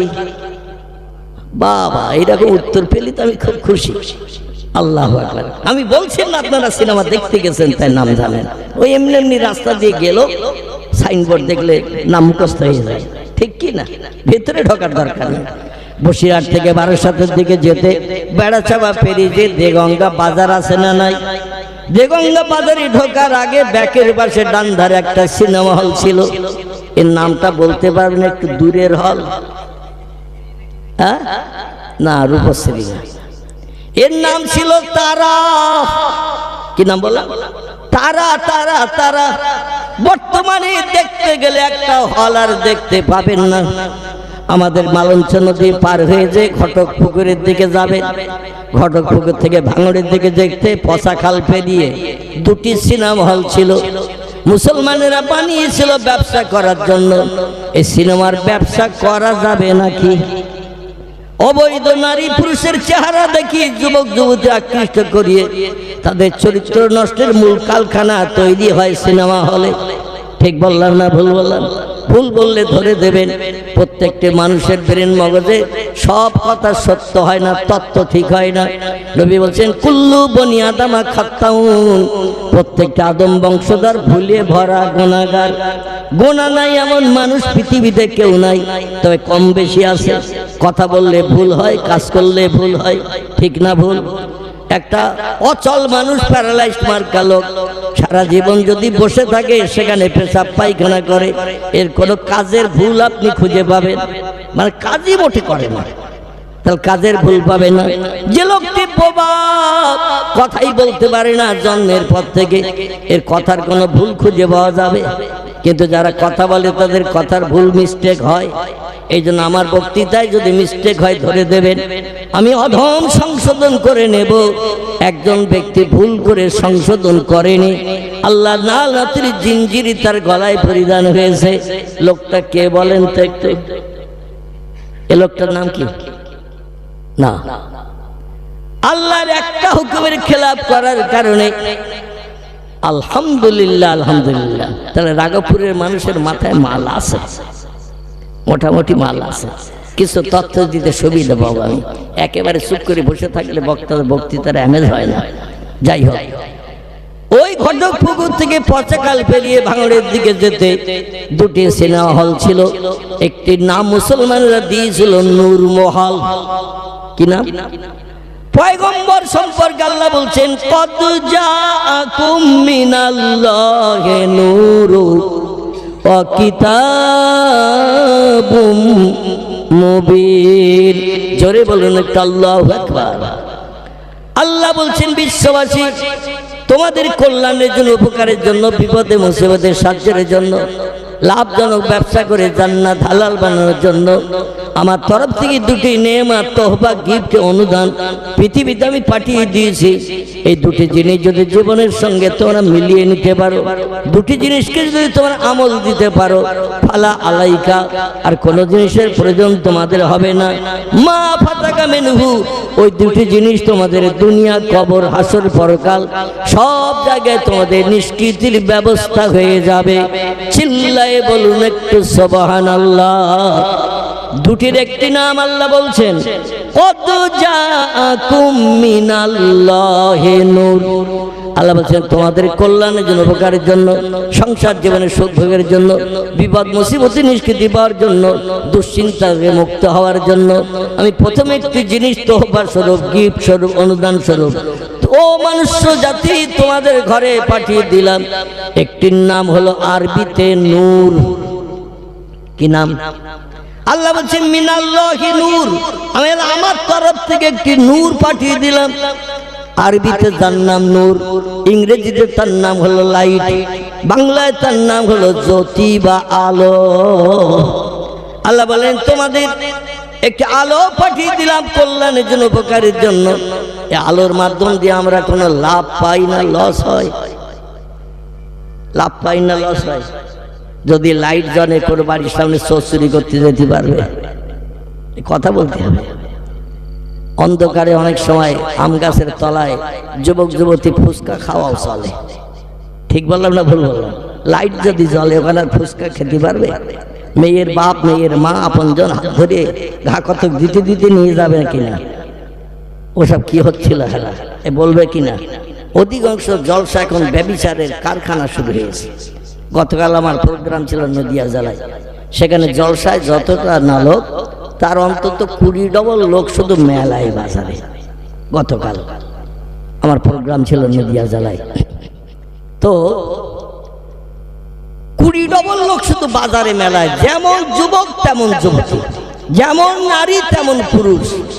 জলসার ধারে পাশে তারা ঘেঁষে না, তারা শুধু ওইখানে হাত ধরে টানাটানি, হাসি ঠাট্টা, গল্প গুজব, মাঝে মধ্যে মোবাইলের ফোন নম্বর দেওয়া দেওয়া চলতেছে। রাতের বেলা কম্বল মুড়ি দিয়ে ভোর পর্যন্ত অ্যাকশন চালাবে। তাই কত সময় পর্যন্ত? ভোর পর্যন্ত। শীতকালে যে কত সুবিধা আল্লাহই বেশি জানে। কম্বল মুড়ি দিল মানে বাপ মার চোখের আড়াল হয়ে গেল। ওর ভিতরে মোমেনার ঘুম নাই, মিন্টুরও ঘুম নাই, সারা রাত চলতেছে অ্যাকশন। ফজরের আজান হয়েছে তাও ওরা অ্যাকশন চালাচ্ছে। সকাল 8টা যখন বেজেছে আস্তে আস্তে কম্বল ছেড়ে ঠেলে উঠেছে। চোখের দিকে তাকালে দেখা যাচ্ছে কুকু আর ওর চোখ সমান, কোকিল আর ওর চোখ সমান। কোকিলের চোখ যেমন লাল, ওদের চোখ হয়েছে ওইরকম লাল। মানে রাত 12টার পর থেকে অ্যাকশন চালিয়েছে সকাল পর্যন্ত। এ চোখ কি কালো মণি সাদা থাকবে না একটু লালি মার্কা হবে? লালি মার্কা হয়ে যাবে। তবে রাঘবপুরের যুবক যুবতীরা আল্লাহর অফরন্ত রহমত, এরা একটা সাদা কাপড় মার্কা। কি কাপড় বললাম? সাদা কাপড়। এদের গায়ে কোনো দাগ দাগ কিচ্ছু নাই। আর এদের নামে বদনাম দিয়ে আমি আবার অসুস্থ রোগী মার খেয়ে বলবো নাকি? এখন আল্লাহ পরিপূর্ণ সুস্থ করে নাই। কঠিন রোগে আক্রান্ত ছিলাম 4 বছর, ঘরের ভিতরে আবদ্ধ ছিলাম, কোনো মানুষের সঙ্গে দেখাও করতে পারতাম না।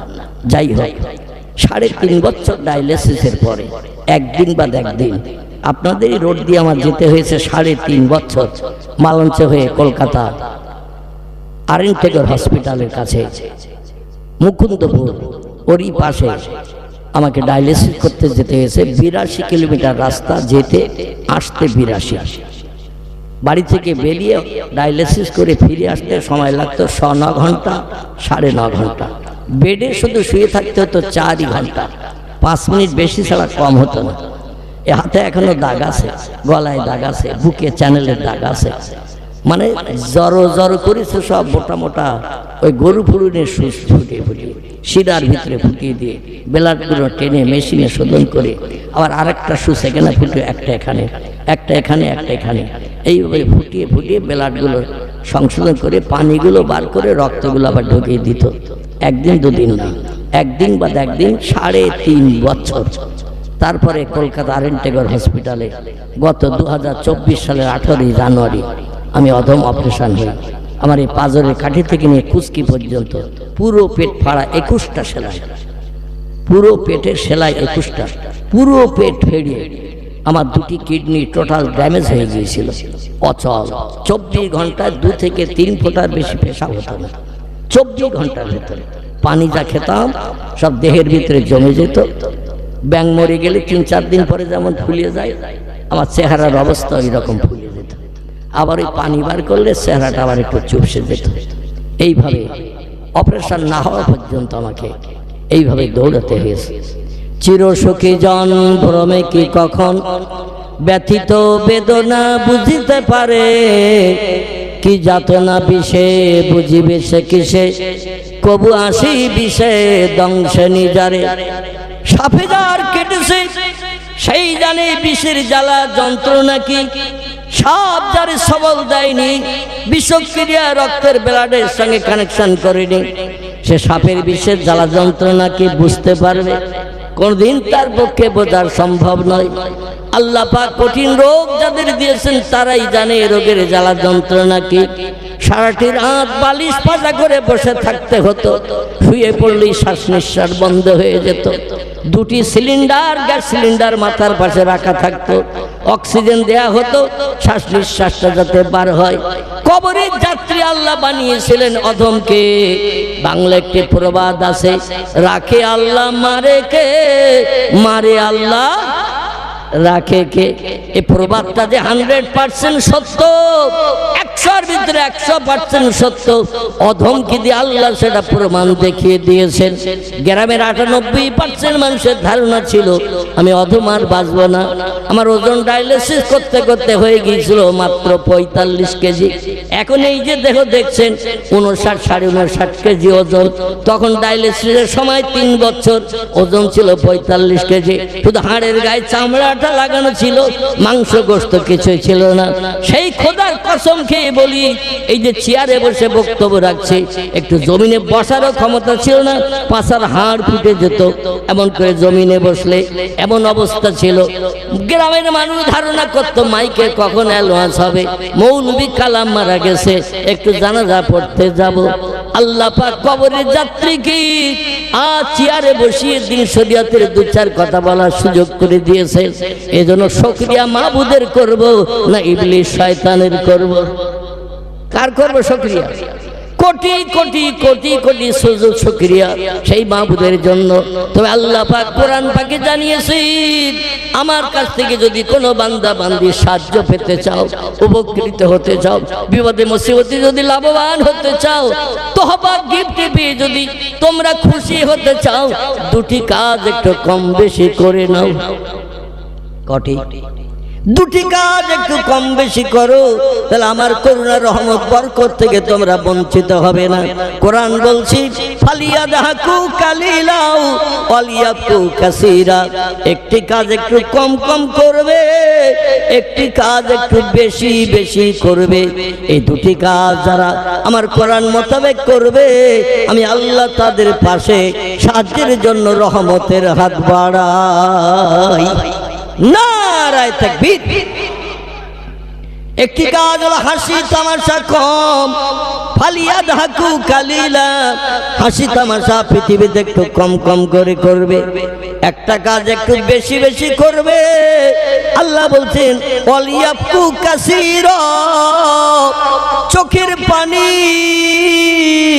একটু বেশি বেশি করে আমার জমিনে ফেলবে। আমি আল্লাহ চোখের পানি বড় ভালোবাসি, চোখের পানি বড় পছন্দ করি। চোখের এক ফোঁটা পানির বিনিময়ে জাহান্নামের আগুন দপ করে নিভিয়ে দিয়ে থাকি। 2টি ফোঁটা পানি আল্লাহর কাছে খুব প্রিয় পছন্দনীয়। একটি হলো শহীদের দেহের রক্ত ফোঁটা, আল্লাহর দরবারে খুব প্রিয় পছন্দনীয়। কোন ব্যক্তি যদি মসজিদের জন্য, মাদ্রাসার জন্য, কোরআনের জন্য, ইসলামের জন্য টুপি মাথায় রাখতে যে, মুখে দাড়ি রাখতে যে, লম্বা জামা গায়ে দিয়ে রাস্তায় চলতে যে, ভিন ধর্মাবলম্বীরা হিংসুকতার মনোভাব নিয়ে আপনার যদি প্রাণ নাশ করে দিয়ে দেয়, দেহ ফ্র্যাকচার করে দিয়ে, গলা কেটে দিয়ে কিংবা অঙ্গ প্রত্যঙ্গ কেটে কেটে দিয়ে রক্ত প্রবাহিত করে দেয়, আল্লাহ নবী বলছেন শহীদের এক ফোঁটা রক্ত আল্লাহর কাছে এত প্রিয়, দুনিয়ার সমস্ত সম্পদ যদি দাড়িপাল্লার আরেক দিকে চাপানো হয়, রক্ত ফোঁটার দিকে মণিকাটা ঝুঁকে যাবে। আরেকটি ফোঁটা পানি আল্লাহর কাছে খুব প্রিয় পছন্দনীয়, সেটি হলো চোখের পানি। পয়গম্বর তিরমিজি আবু দাউদ শরীফের হাদিসে 2টি হাদিসের কিতাবে লিপিবদ্ধ হয়েছে। ইমাম আবু ঈসা তিরমিজি রাহমাতুল্লাহ আলাইহি, ইমাম আবু দাউদ রাহমাতুল্লাহ আলাইহি লিপিবদ্ধ করেছেন, চোখের কোনা দিয়ে আল্লাহ জাহান্নামের ভয় ভীত হয়ে, আল্লাহর আযাবের ভয় ভীত সন্ত্রস্ত হয়ে কোন বান্দা যদি চোখের কোনা দিয়ে মাছির মাথার নেয়, হাদিস শরীফে মাছির কথা উল্লেখ করা হয়েছে। মাছির মাথা মোটা না বডি মোটা? মাছির মাথা মোটা না দেহ মোটা? মাথা আসলে আলহামদুলিল্লাহ। একজন বললেন মাথা মোটা, আসলে মাছি ভালো করে দেখিনি সে, যার কারণে তত্ত্বটা মিস্টেক হয়েছে, সংশোধন হবে ইনশাল্লাহ। মাছির দেহের থেকে মাথা ছোট। এই ছোট্ট মাছের মাথার নেয় এক ফোঁটা পানি, বড় মোটা ফোঁটা নয়, মাছের মাথার নেয় ছোট্ট ফোঁটা পানি চোখের কোনা দিয়ে গড়িয়ে নাকের ডগা পর্যন্ত নেমে যদি আসে, কোন পর্যন্ত? মুখ ভিজাতে হবে না, দাড়ি ভিজাতে হবে না, জামা ভিজাতে হবে না, পয়গম্বরের কথা। চোখের কোনা দিয়ে ছোট্ট একটা মাছের মাথার নাই গুঁড়ো পানির ফোঁটা, আল্লাহর জাহান্নামের ভয় ভিতরে, আল্লাহর কাহার জব্বার নামের কঠিন শাস্তির ভয়ে কোন বান্দা যদি ছোট্ট মাছের মাথার মতো একটা ফোঁটা পানি বার করে নাকের ডগা পর্যন্ত নামিয়ে দিয়ে দেয়, আল্লাহ পাক তার জন্য জাহান্নাম হারাম বানিয়ে দেয়। পয়গম্বর বলছে দুনিয়া হলো কান্নার জায়গা, হাসির জায়গা হলো আল্লাহর জান্নাত। না সেই শরীফের হাদিস। নবী বলছেন দুনিয়া হলো কান্নার জায়গা, হাসির জায়গা হলো আল্লাহর জান্নাত। পৃথিবীতে যত পারো একটু বেশি বেশি করে কাঁদতে থাকো, কারণ আল্লাহ এই চোখের পানি বড় ভালোবাসেন, চোখের পানি বড় পছন্দ করেন। কেতাবে এসেছে কাঁদলে রুহু সাফ হয়, কাঁদলে গুনাহ মাফ হয়, কাঁদলে আল্লাহ বান্দা বান্দির উপরে খুব তাড়াতাড়ি রাজি হয়ে যায়। তবে এই কান্নার একটা সময় আছে, সকালবেলা, দুপুরবেলা, বিকালবেলা, সন্ধ্যাবেলা, রাত্রে খেয়ে দিয়ে শোয়ার সময় একটু কাঁদলে লাভ হবে কি? ধন্দে পড়ে গেছেন।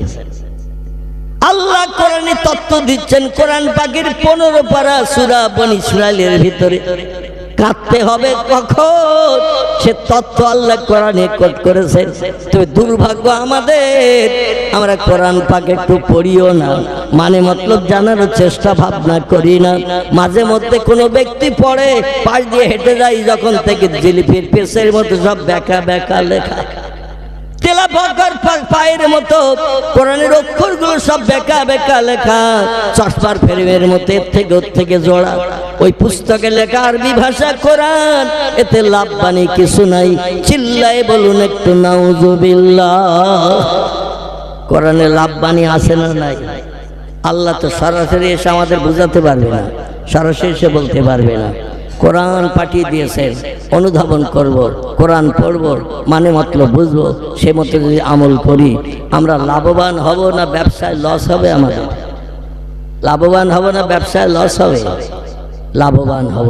সকলে বলি আমিন, জোরে বলুন একটু আমিন। আল্লাহ কোরআন পাকের 15 পারা সূরা বনী ইসরাইলের ভিতরে কান্নার সময় বলে দিলেন, জোরে বলুন আল্লাহু আকবার। ومن الليل فتهجد به نافلة لك عسى أن يبعثك ربك مقاما محمودا।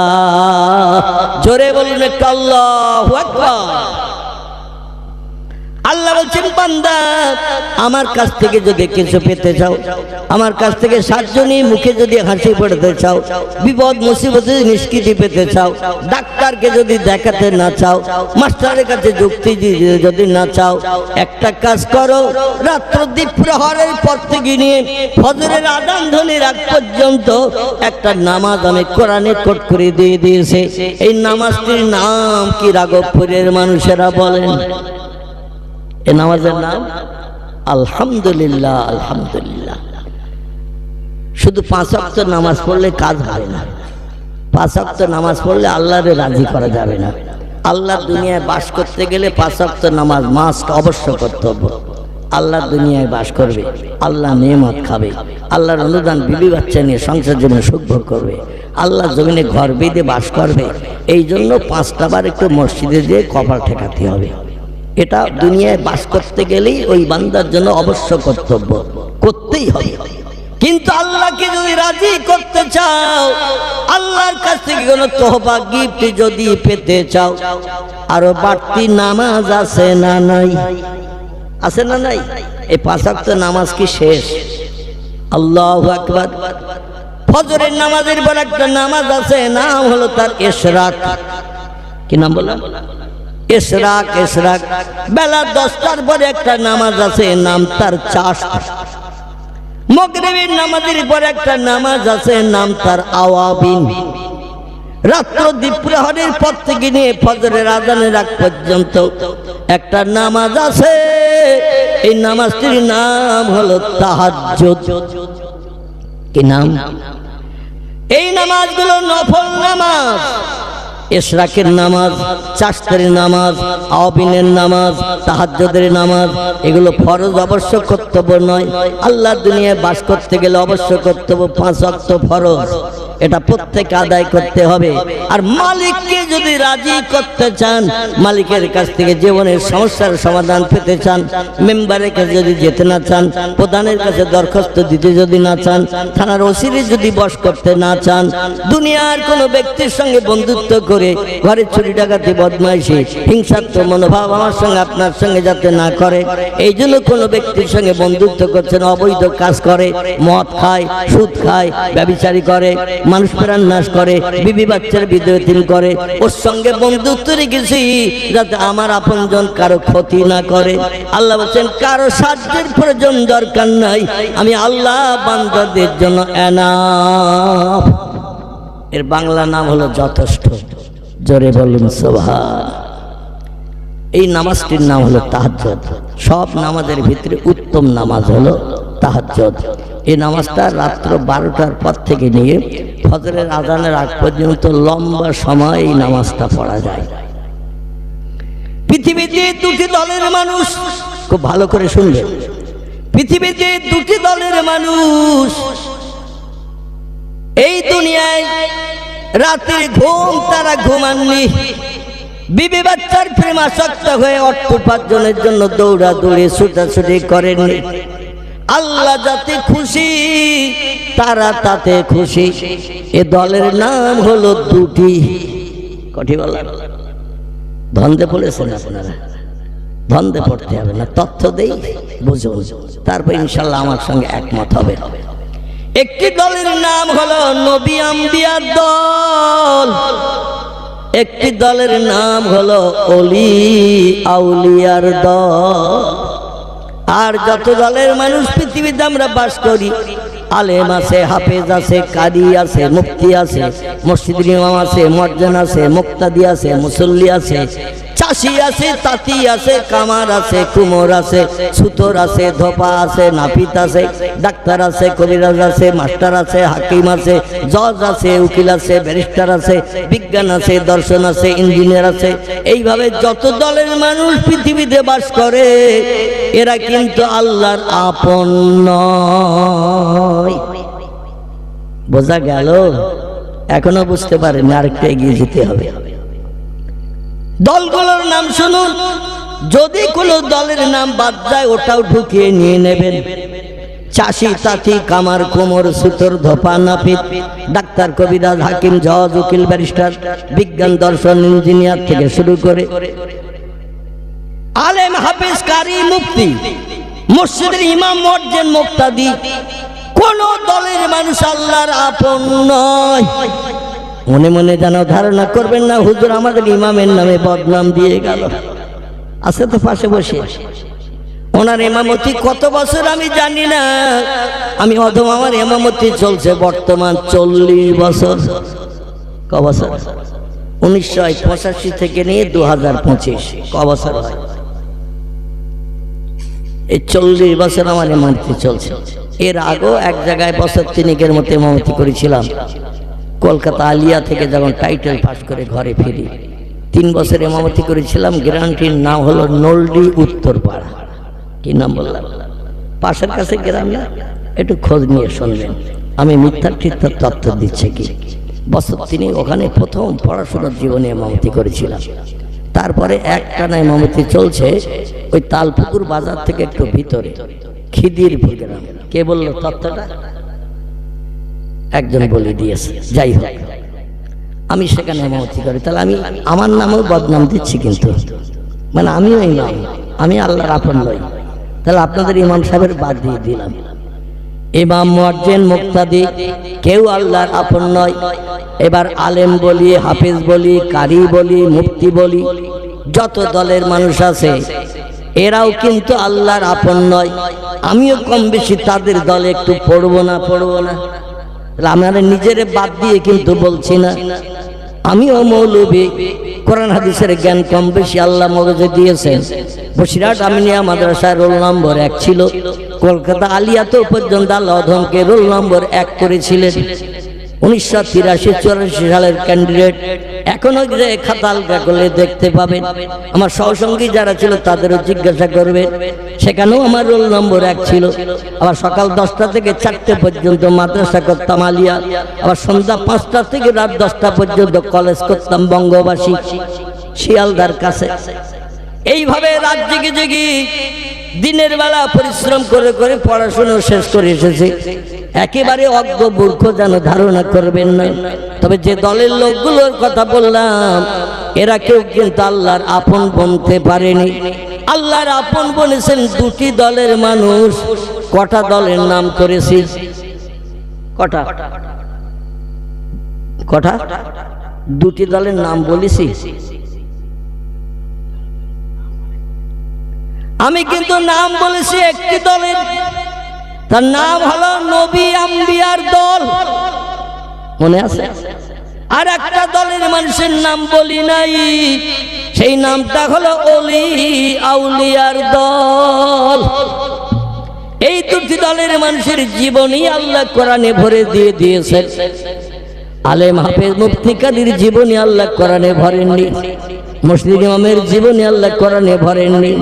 মুয়াজ্জিন আযান দেবে, হাসরের মাঠে গলা সব থেকে লম্বা হবে, মুয়াজ্জিনের কপালে নূরের চমক জ্বলবে, আল্লাহর ফেরেশতারা চিহ্নিত করবে, নূরের চমক দেখে কপালে লাইট জ্বলে জ্বলে উঠবে।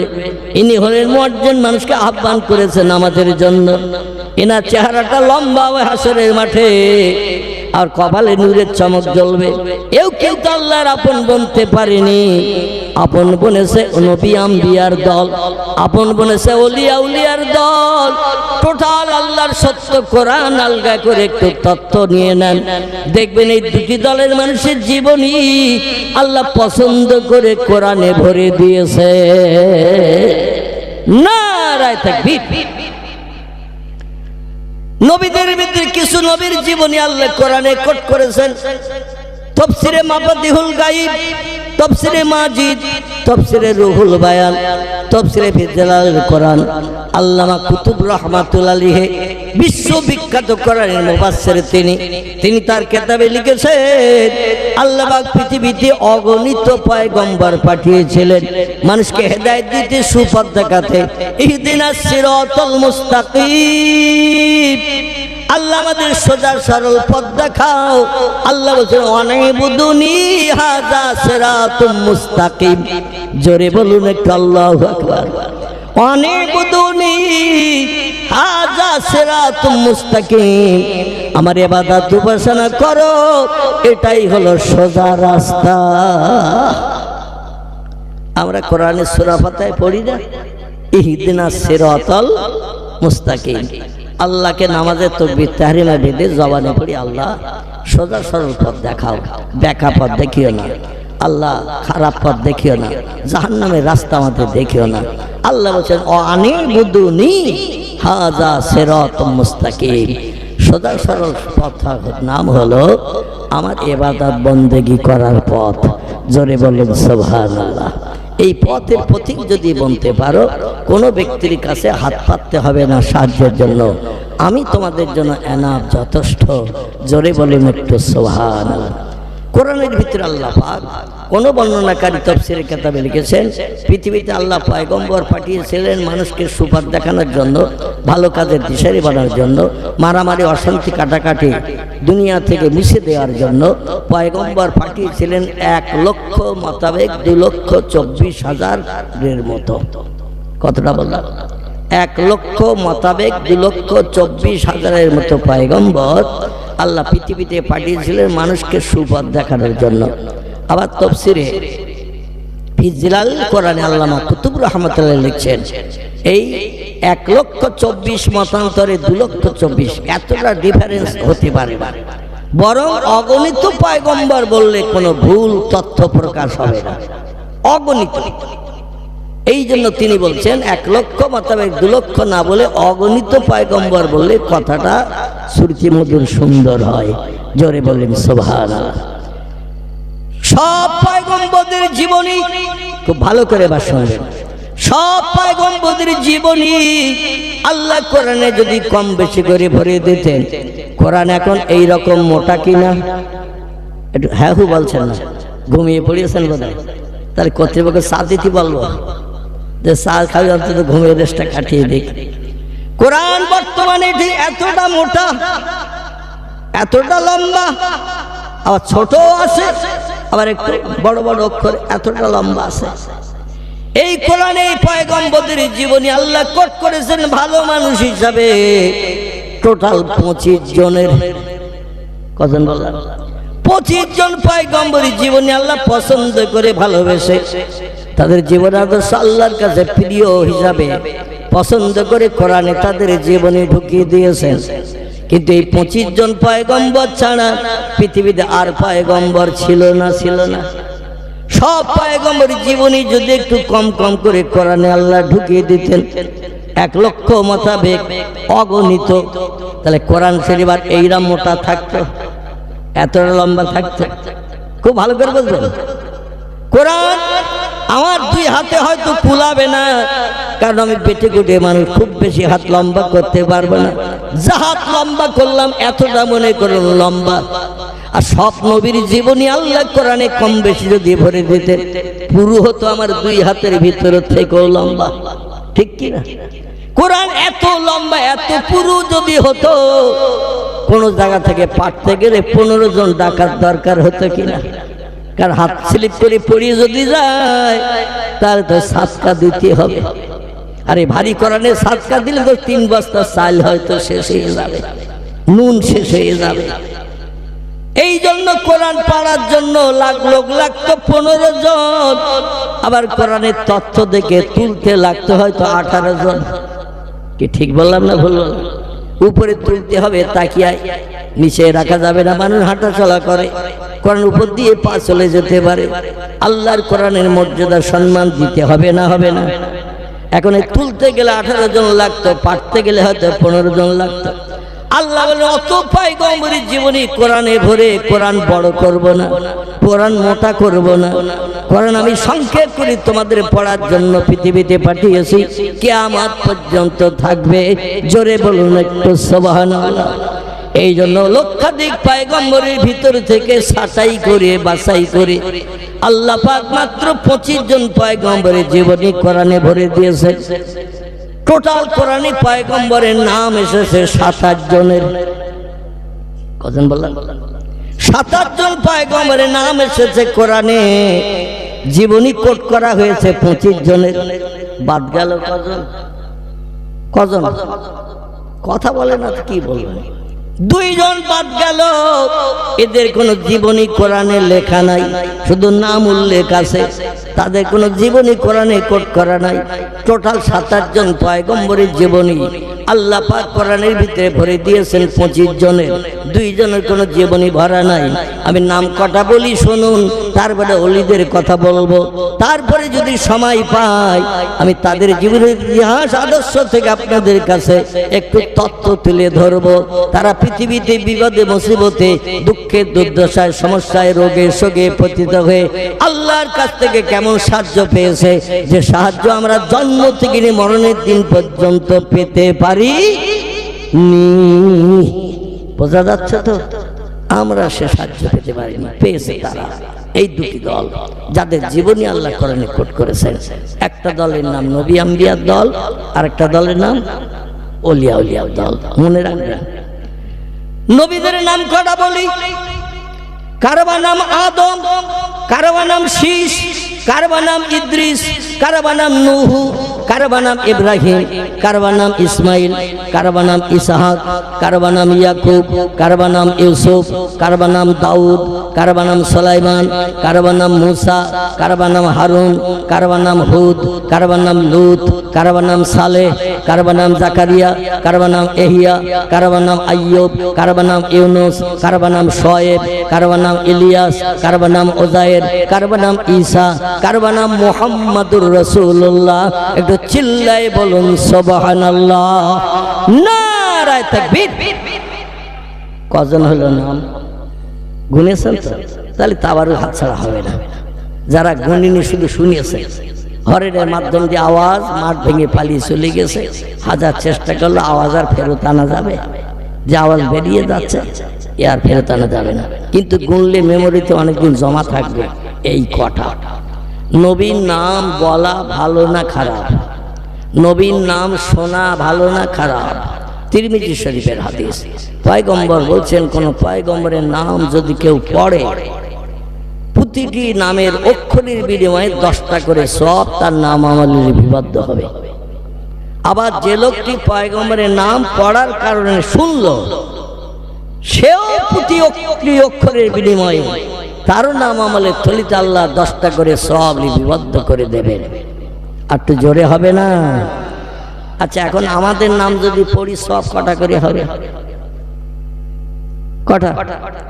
বর্তমান আমাদের নাম মিন্টু, পিন্টু, নন্টু, ঝন্টু, লালটু, বল্টু, বাপি, বাপ্পা, বাবলু, বাচ্চু, ডবলু, বুলু, আকাশ। আছে না?